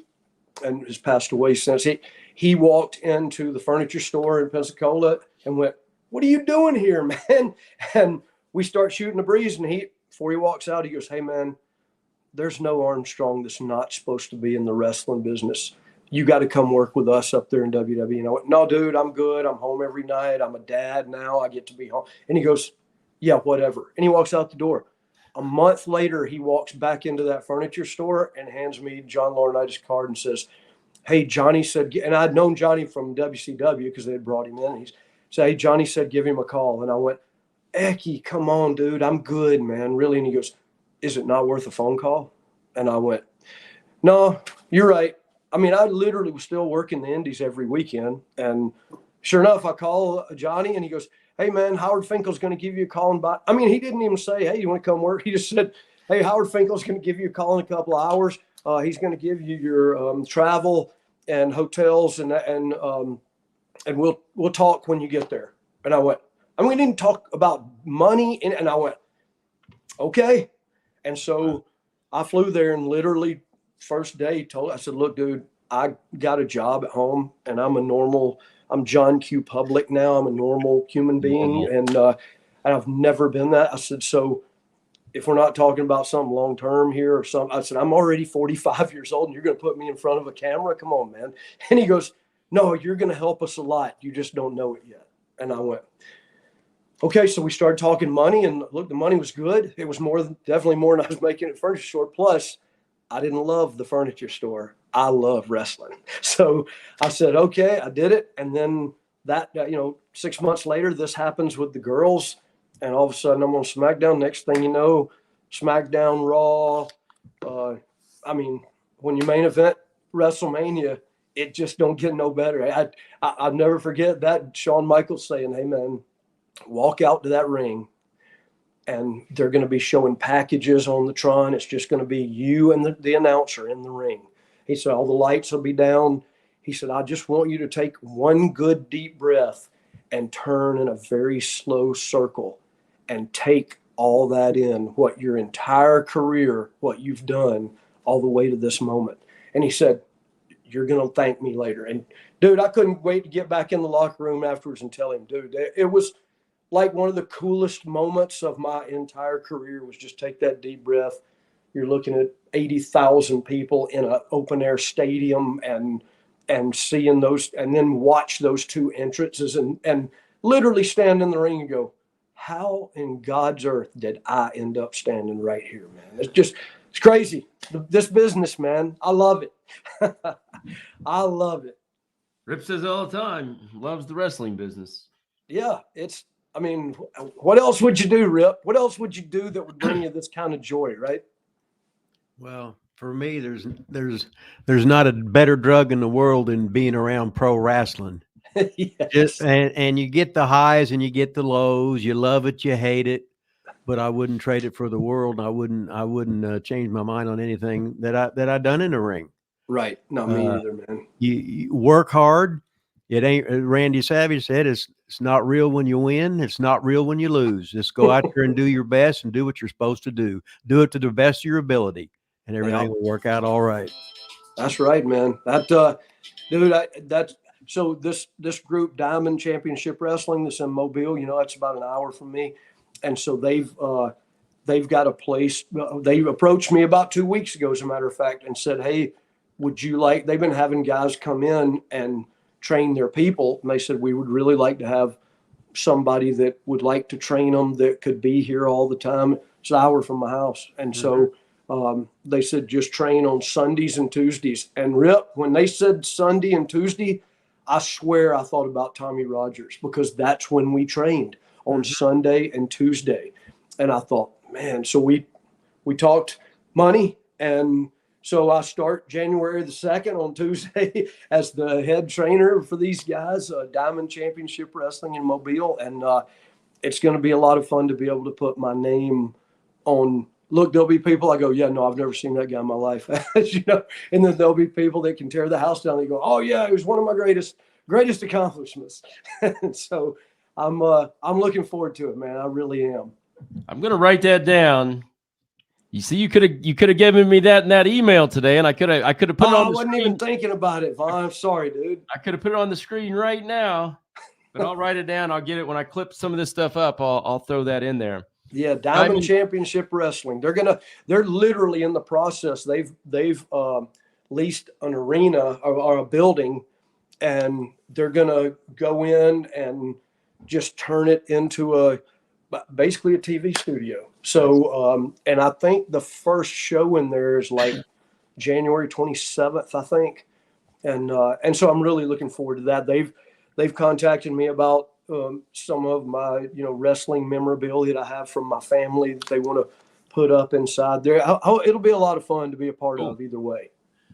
Hey, I actually have a question from a former WWE superstar that after I put this out the other day, he sent me a text and said to ask you about this. So my former partner from OVW was Rick Victor, Eric Thompson of the Ascension. Yeah. And he said to ask you, he said that you produced a lot of his matches and said, remind him of the Four Corners tag with Mark Henry and Swag versus Sandow and Fred versus the Dudleys versus the Ascension. He said, Mark tried to pin the wrong guy at the end while I was laying there right beside him. Do you recall any of that by chance? Yes, because look, you can imagine if you're producing that match, all the people you just read off, and you're trying to get it all. Where will this happen? I got to make sure, because look, you're sitting in the back with a headset on, and Vince McMahon's sitting 4 feet from you. Kevin Dunn's on your headset. Every cameraman can hear what you're saying, and you're trying to get the perfect shot so that somebody coming off the ropes will look like they're diving into your living room. You're trying to think, and that's only after you've spent all day with all that talent trying to set everything up just right for it to only end with, oh wait, I pinned wrong guy. That's just one of those things in the business, man, that at the time, Vince would go, what the hell? First he'd say, whose match is this? Scott Armstrong. Scott, what the hell was that? So, well, it's not quite how we laid it out, sir, but yeah, man. Hey, look, Victor and what was his part? Yeah, man, dude, those two guys had their attitudes were great. They got it. When they were given a chance to shine, they shined. Even when the odds weren't in their favor on some shows, they still shined. They made you look at them. And but backstage, great dudes, fun to work with. But yeah, that was the debacle. Yeah. Well, Victor, I mean, physically could do anything and make anybody look good. He could put anybody over great. I thought anyway. I thought he was. No, for sure. A great athlete. I thought he was awesome. Hey, I had a question. Go ahead, Rip. You got something? No, I'm just listening, enjoying the show. I wanted to go back again out of the WWE time. When or if or do you remember your dad ever smartening you guys up as kids? Did you think it was real as a kid? And how did that go down? Do you remember? Yeah, it's funny. The word kayfabe, I heard growing up 1,000 times. Oh, really? I mean, thousands of times. Never knew what it meant until I was probably 16. That's the truth. I mean, that's how much our dad kayfabed. And nobody knew that word. Nobody knew how to talk carny. And there was a lot of carny talk that I never, no clue.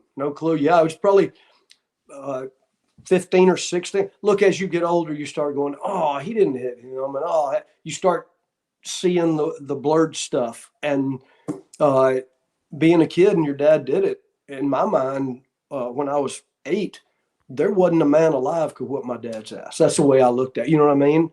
And if a guy beat him on TV, if he lost a match, that guy obviously did something to him, cheated somehow. You know what I mean? He was the superhero. And so shit, in the South, he was Hulk Hogan anyway. You know what I mean? Yeah. In Southern wrestling.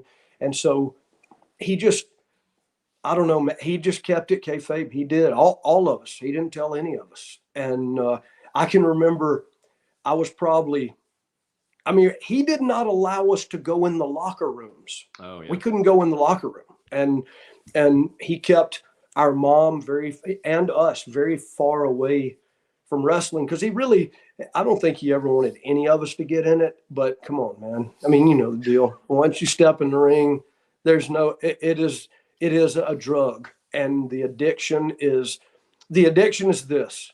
I will get in my car right now. I will drive for 5 hours and put up in the locker room and talk BS for 2 more hours and eat crappy drive-through food, all to have 8 minutes in front of a crowd that I've never seen a day in my life. And when you say it that way, I'll never forget, there's an old timer, Daryl Cochran, God rest his soul. He was like a good friend of my dad's back in the day. And Daryl said, when I first started wrestling, $40 was the guarantee. So we might go to Montgomery's 2.5 hours away, 2.5 hours back, and we'd pile in the car together to save money on gas. But if it's a horrible house, we got $40.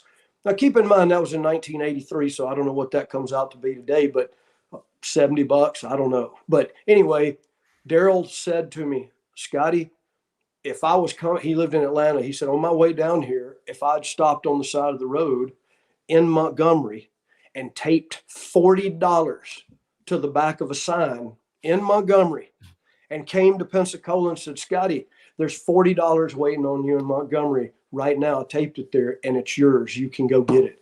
He said, would you leave the house? And I went, well, hell no. And he said, but you'll go there and sit around in a locker room for 2 or 3 hours, put your body through all kinds of pain and agony, and drive back eating really crappy drive-through food, and you'll do all that for $40. And I just started laughing and said, every day. Oh yeah. I love it, man. I do. It's the best. What are you gonna say, Rich? Well, that's what's funny.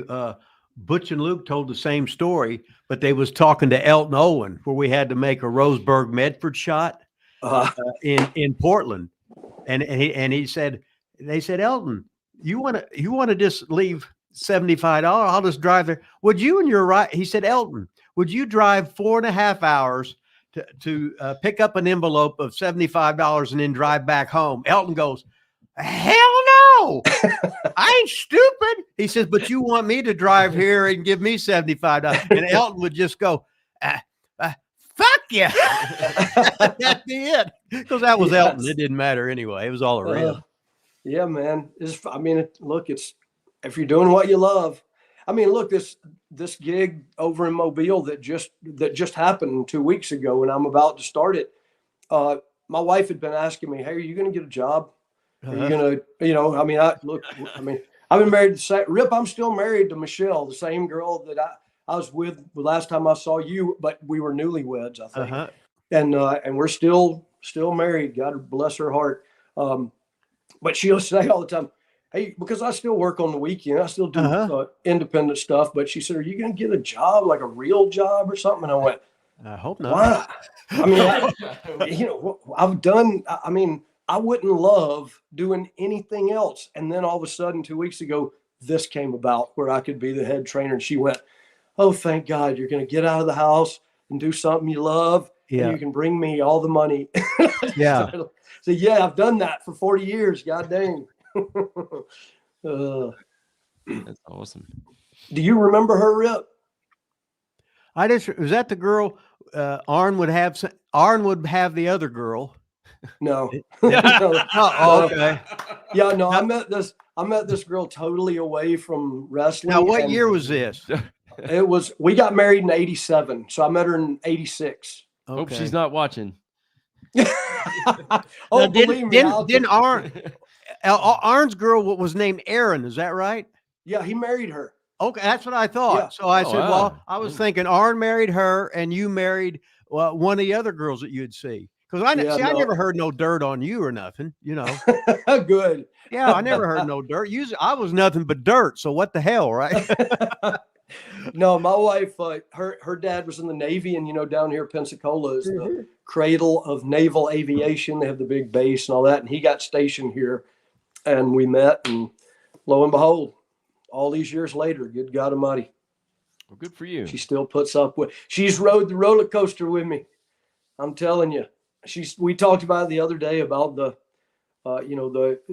injuries that you think are going to do you in, or the losing a job and going, man, what are we going to do next? And then getting another big job and going to Japan, and it just the injuries are the main thing, because the older you get, man. I tore my ACL on an indie show when I was 42. Ooh. And I'm 62 now, and that knee, I did the whole surgery and rehab and all that stuff, but that knee still bothers me, and and that's just getting up and going to the refrigerator. And you're looking a young 62. You're looking great, man. 62. Lie to me, Vaughn. Lie to me, baby. You're looking good. Well, I still work out. I mean, my grandson's 5, and my wife always laughs and says, when we go to ball games and stuff like that, I grab him and arm and wrestle him and front face lock him. And I mean, we're constantly going at it. And she said, I look at all the other grandparents, none of them are doing anything other than just sitting in their little folding chair. Yeah. And I said, well, hey, that's on them. I can't help what they don't do with their grandkids. I want to beat mine up.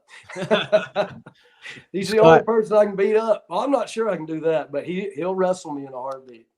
I remember when I was going down to Watts's territory, I stopped down, and Brenda was stripping in Pensacola for a week before we went to Watts's territory.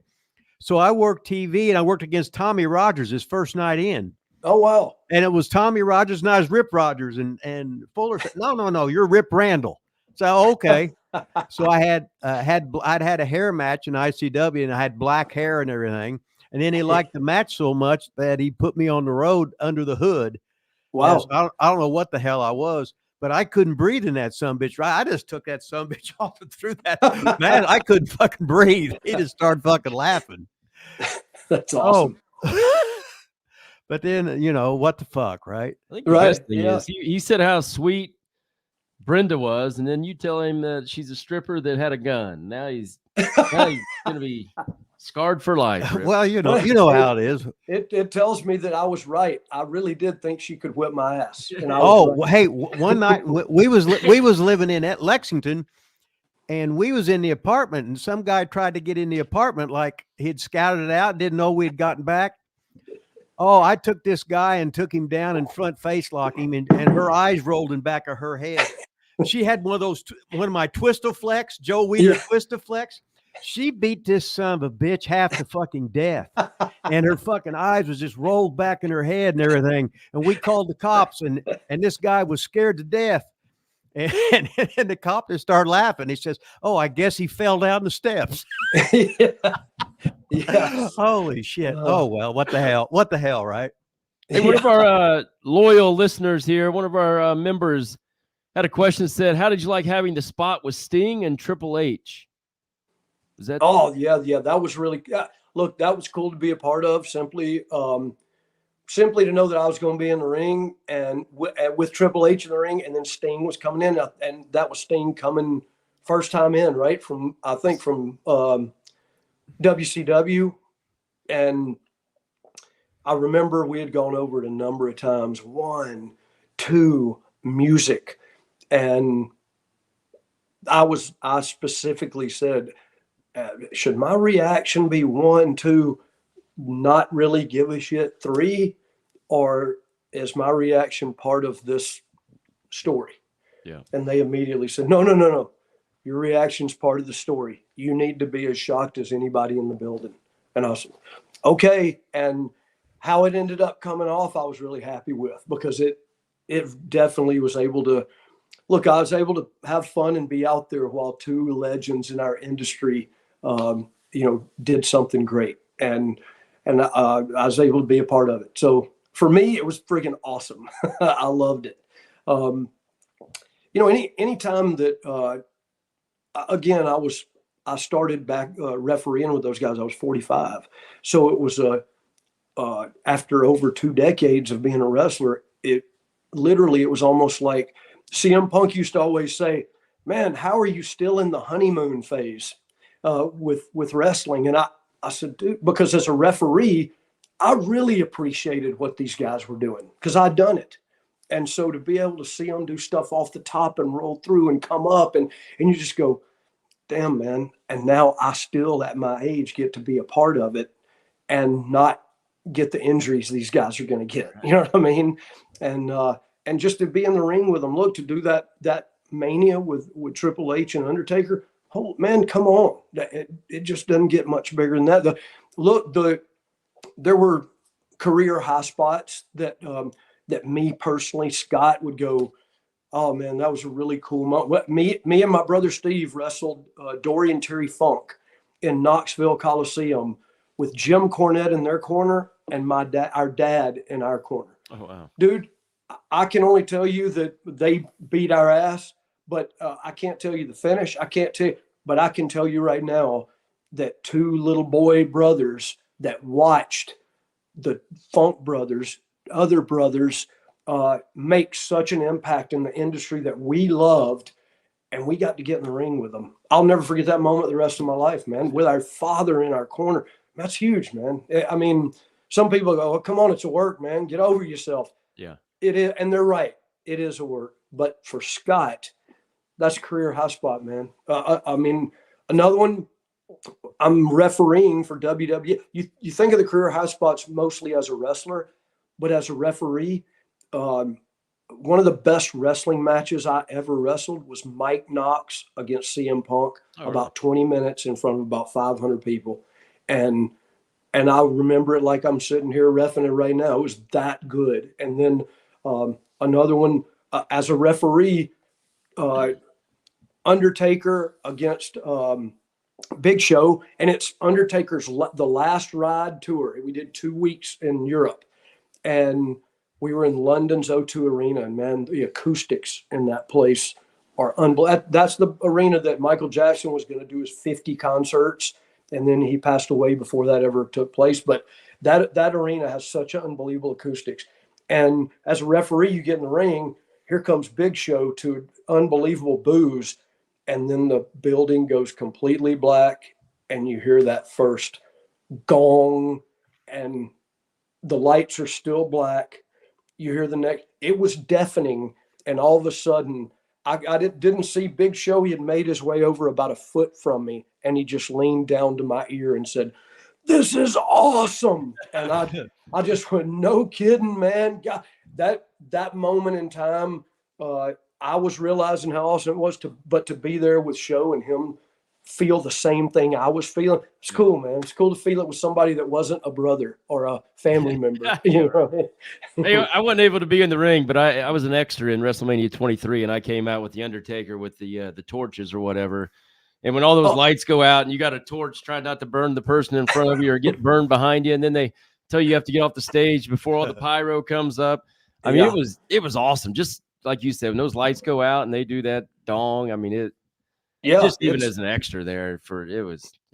Well, you're part of it, though. You know what I mean? Yeah. You're part of the show, and you feel that, man. God dang, you feel it.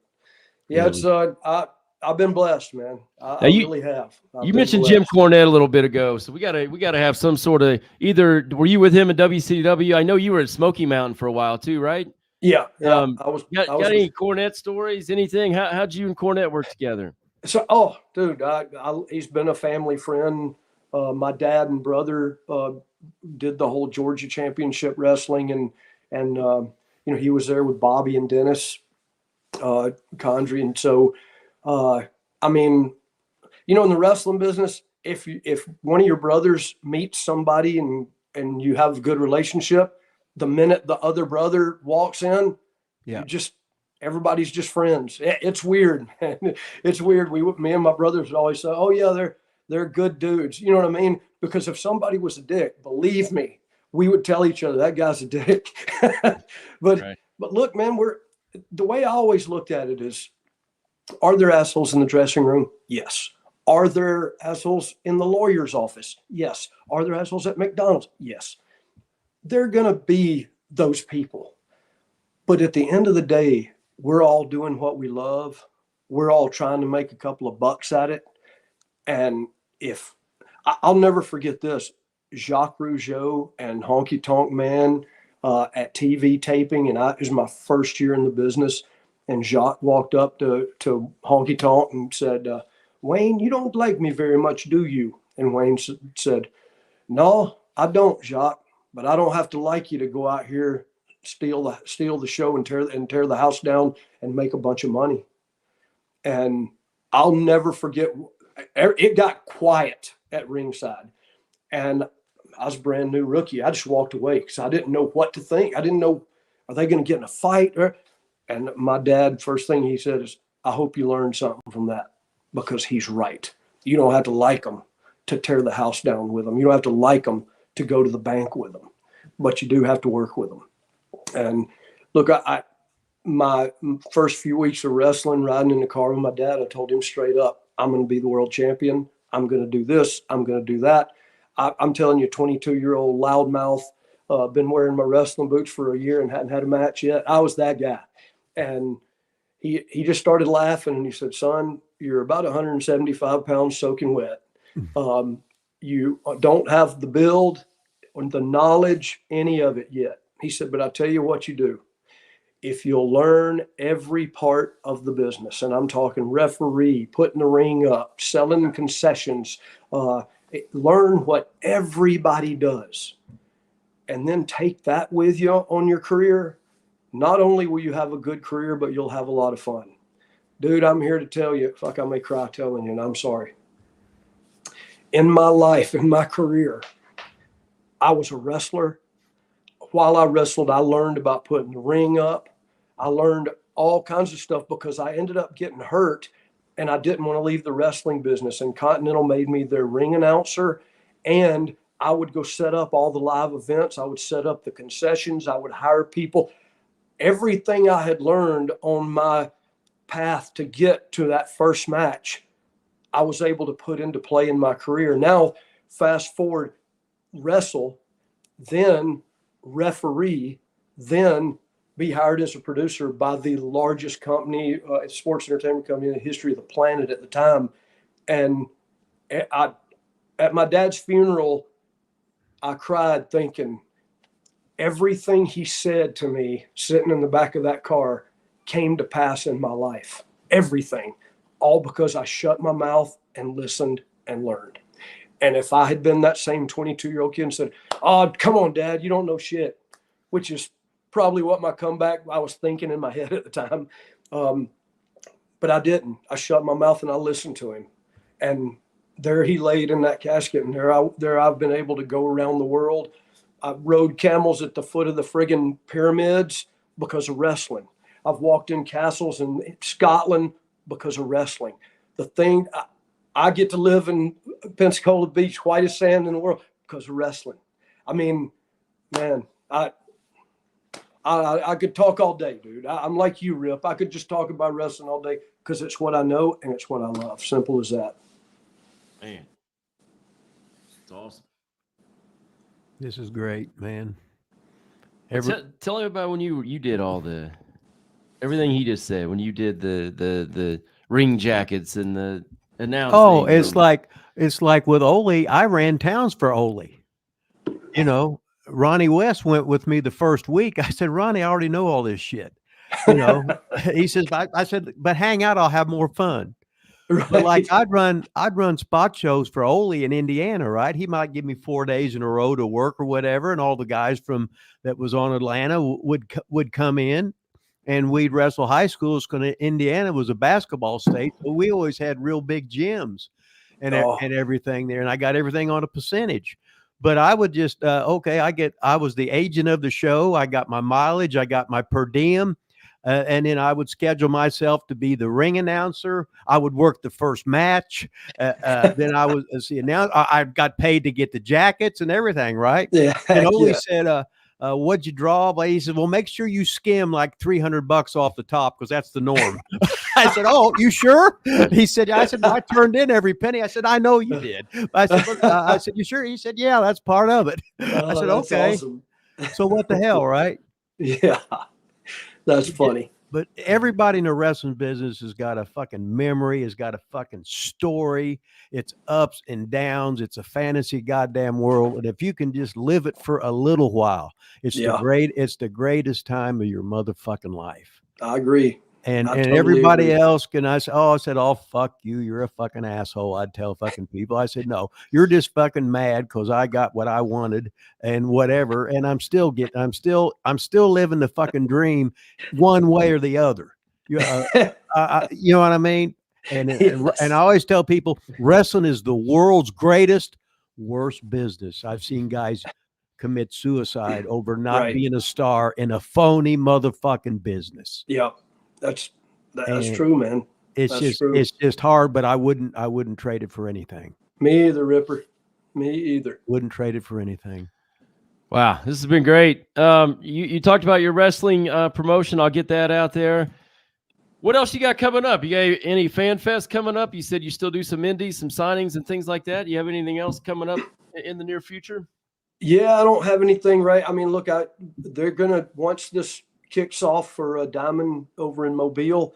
Once that kicks off, they're going to run like the first and third Saturdays of every month, and I'll be over there training. So, look, if anybody does want to use me for their show or sponsor me for one of their big gimmicks, please shoot me an email at that address and seen on the screen there, and let's talk.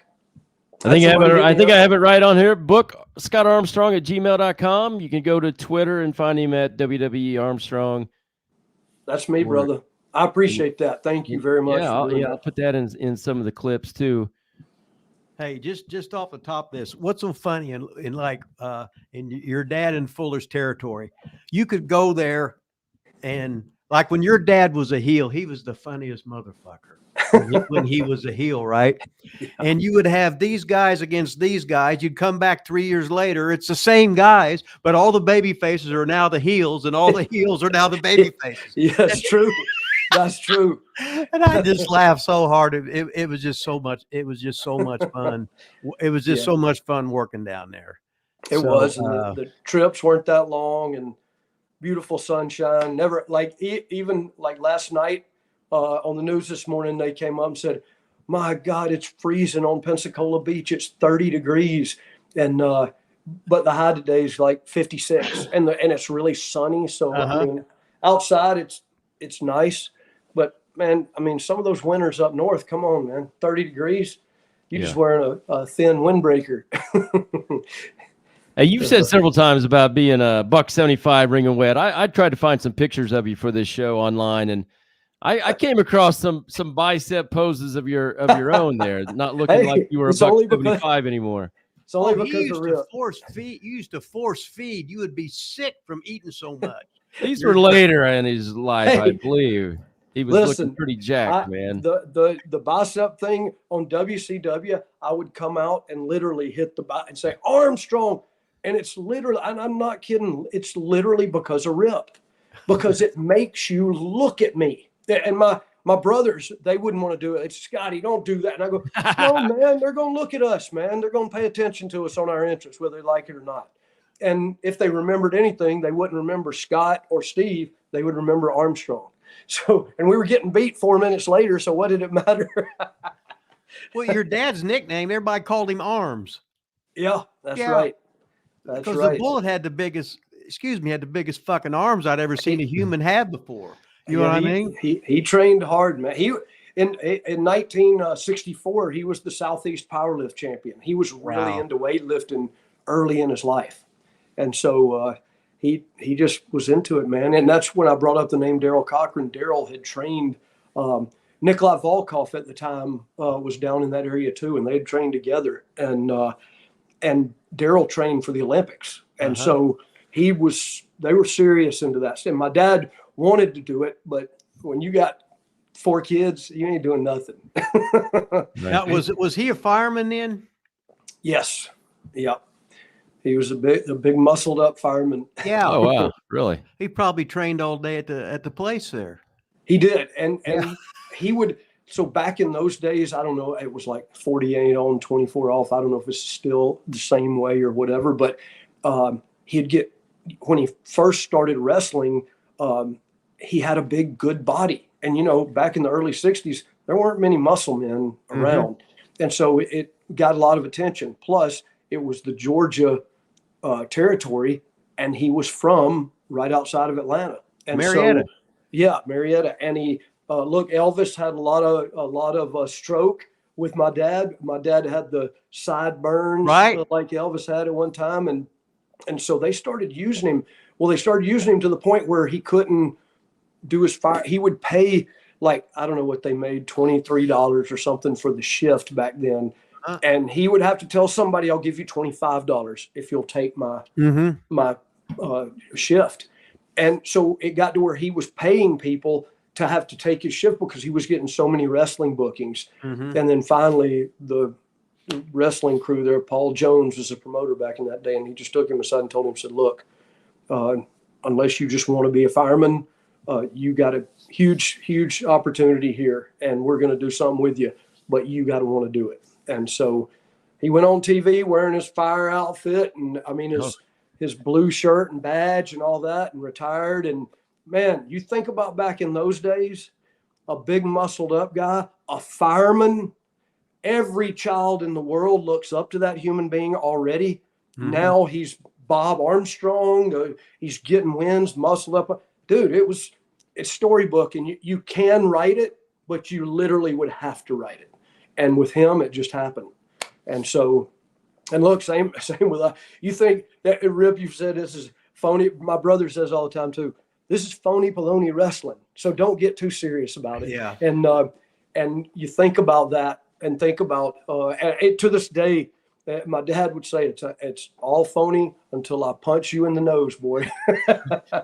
And he's right. But I tell these guys nowadays too, in these locker rooms, hey man, nobody out there paid at the ticket office. Nobody paid their money and said on the way here, oh my God, this is all so real. This is going to be real.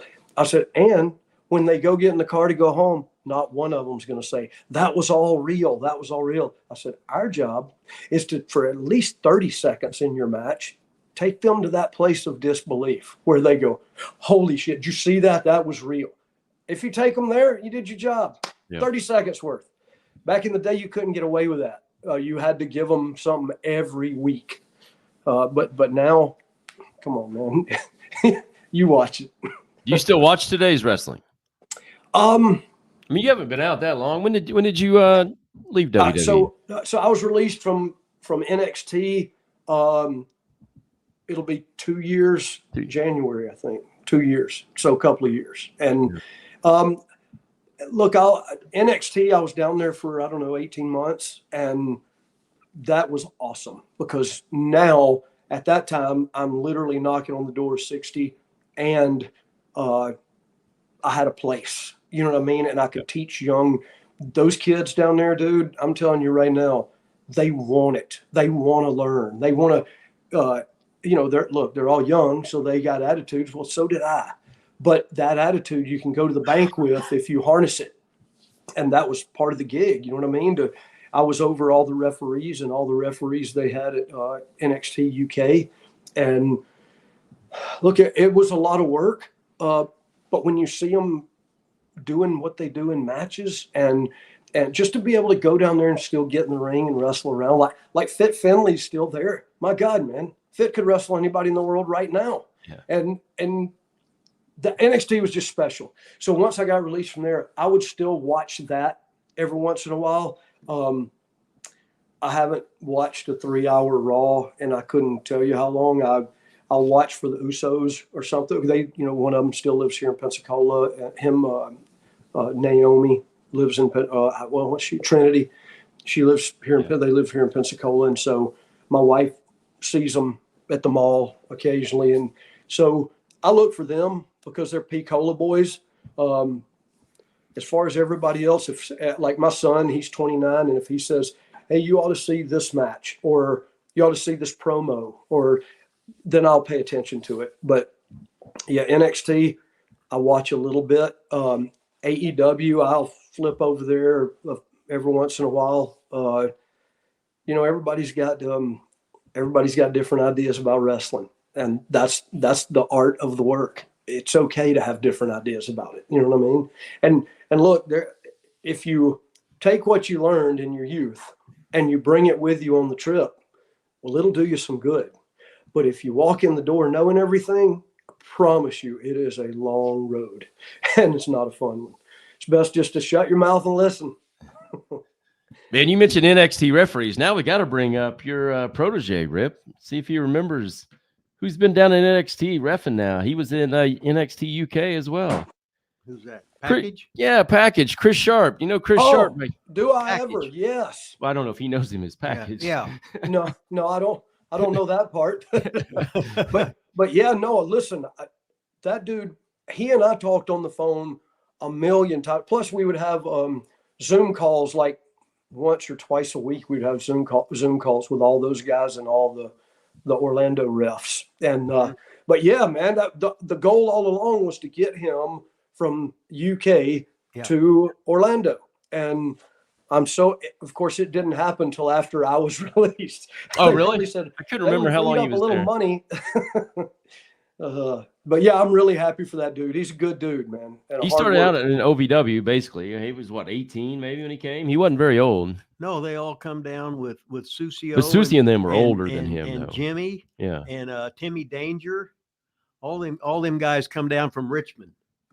Yeah. But I think he was the youngest of all of them. He was the youngest one.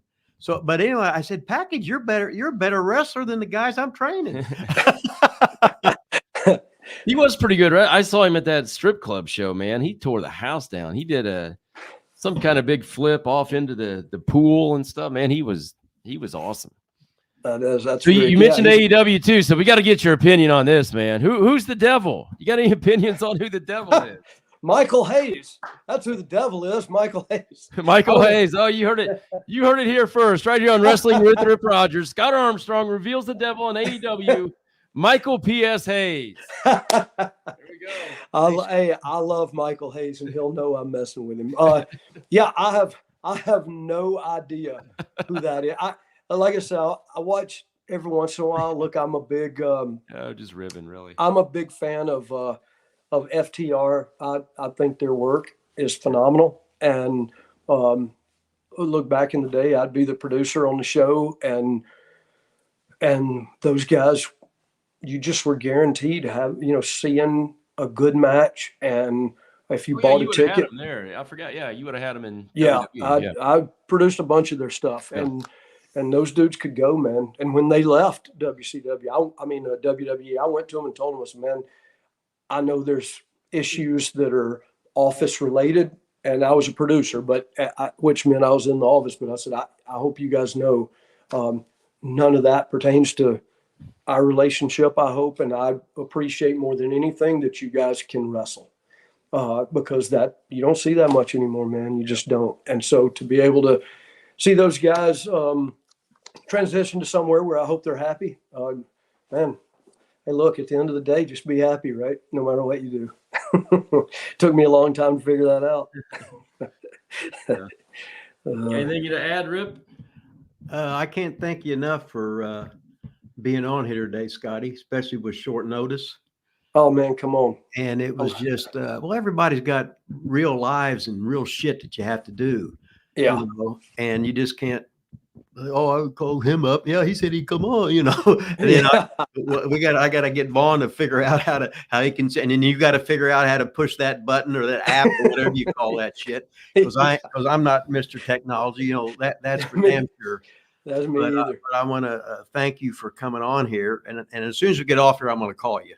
Okay. So that's me answering. So I won't answer the phone to anybody. So unless you're in my contacts, and I can't see enough anyway. Right. But I know we took a lot of your time today. Just thanks for being on here.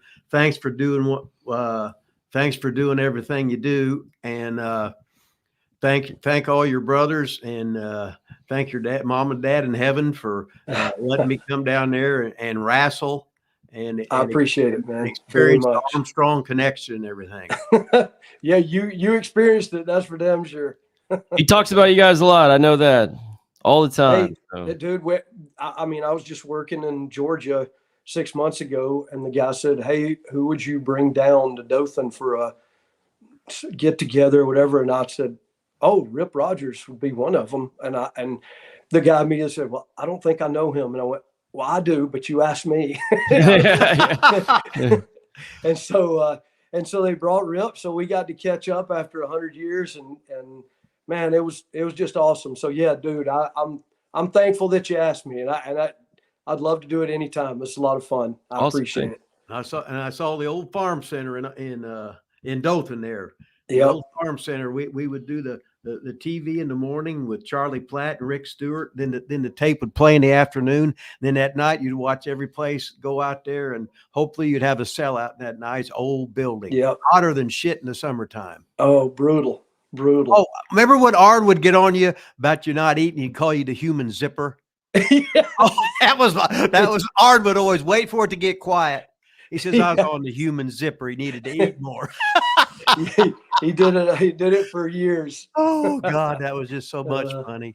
That Yeah. was just so much fun. We had a good time, man.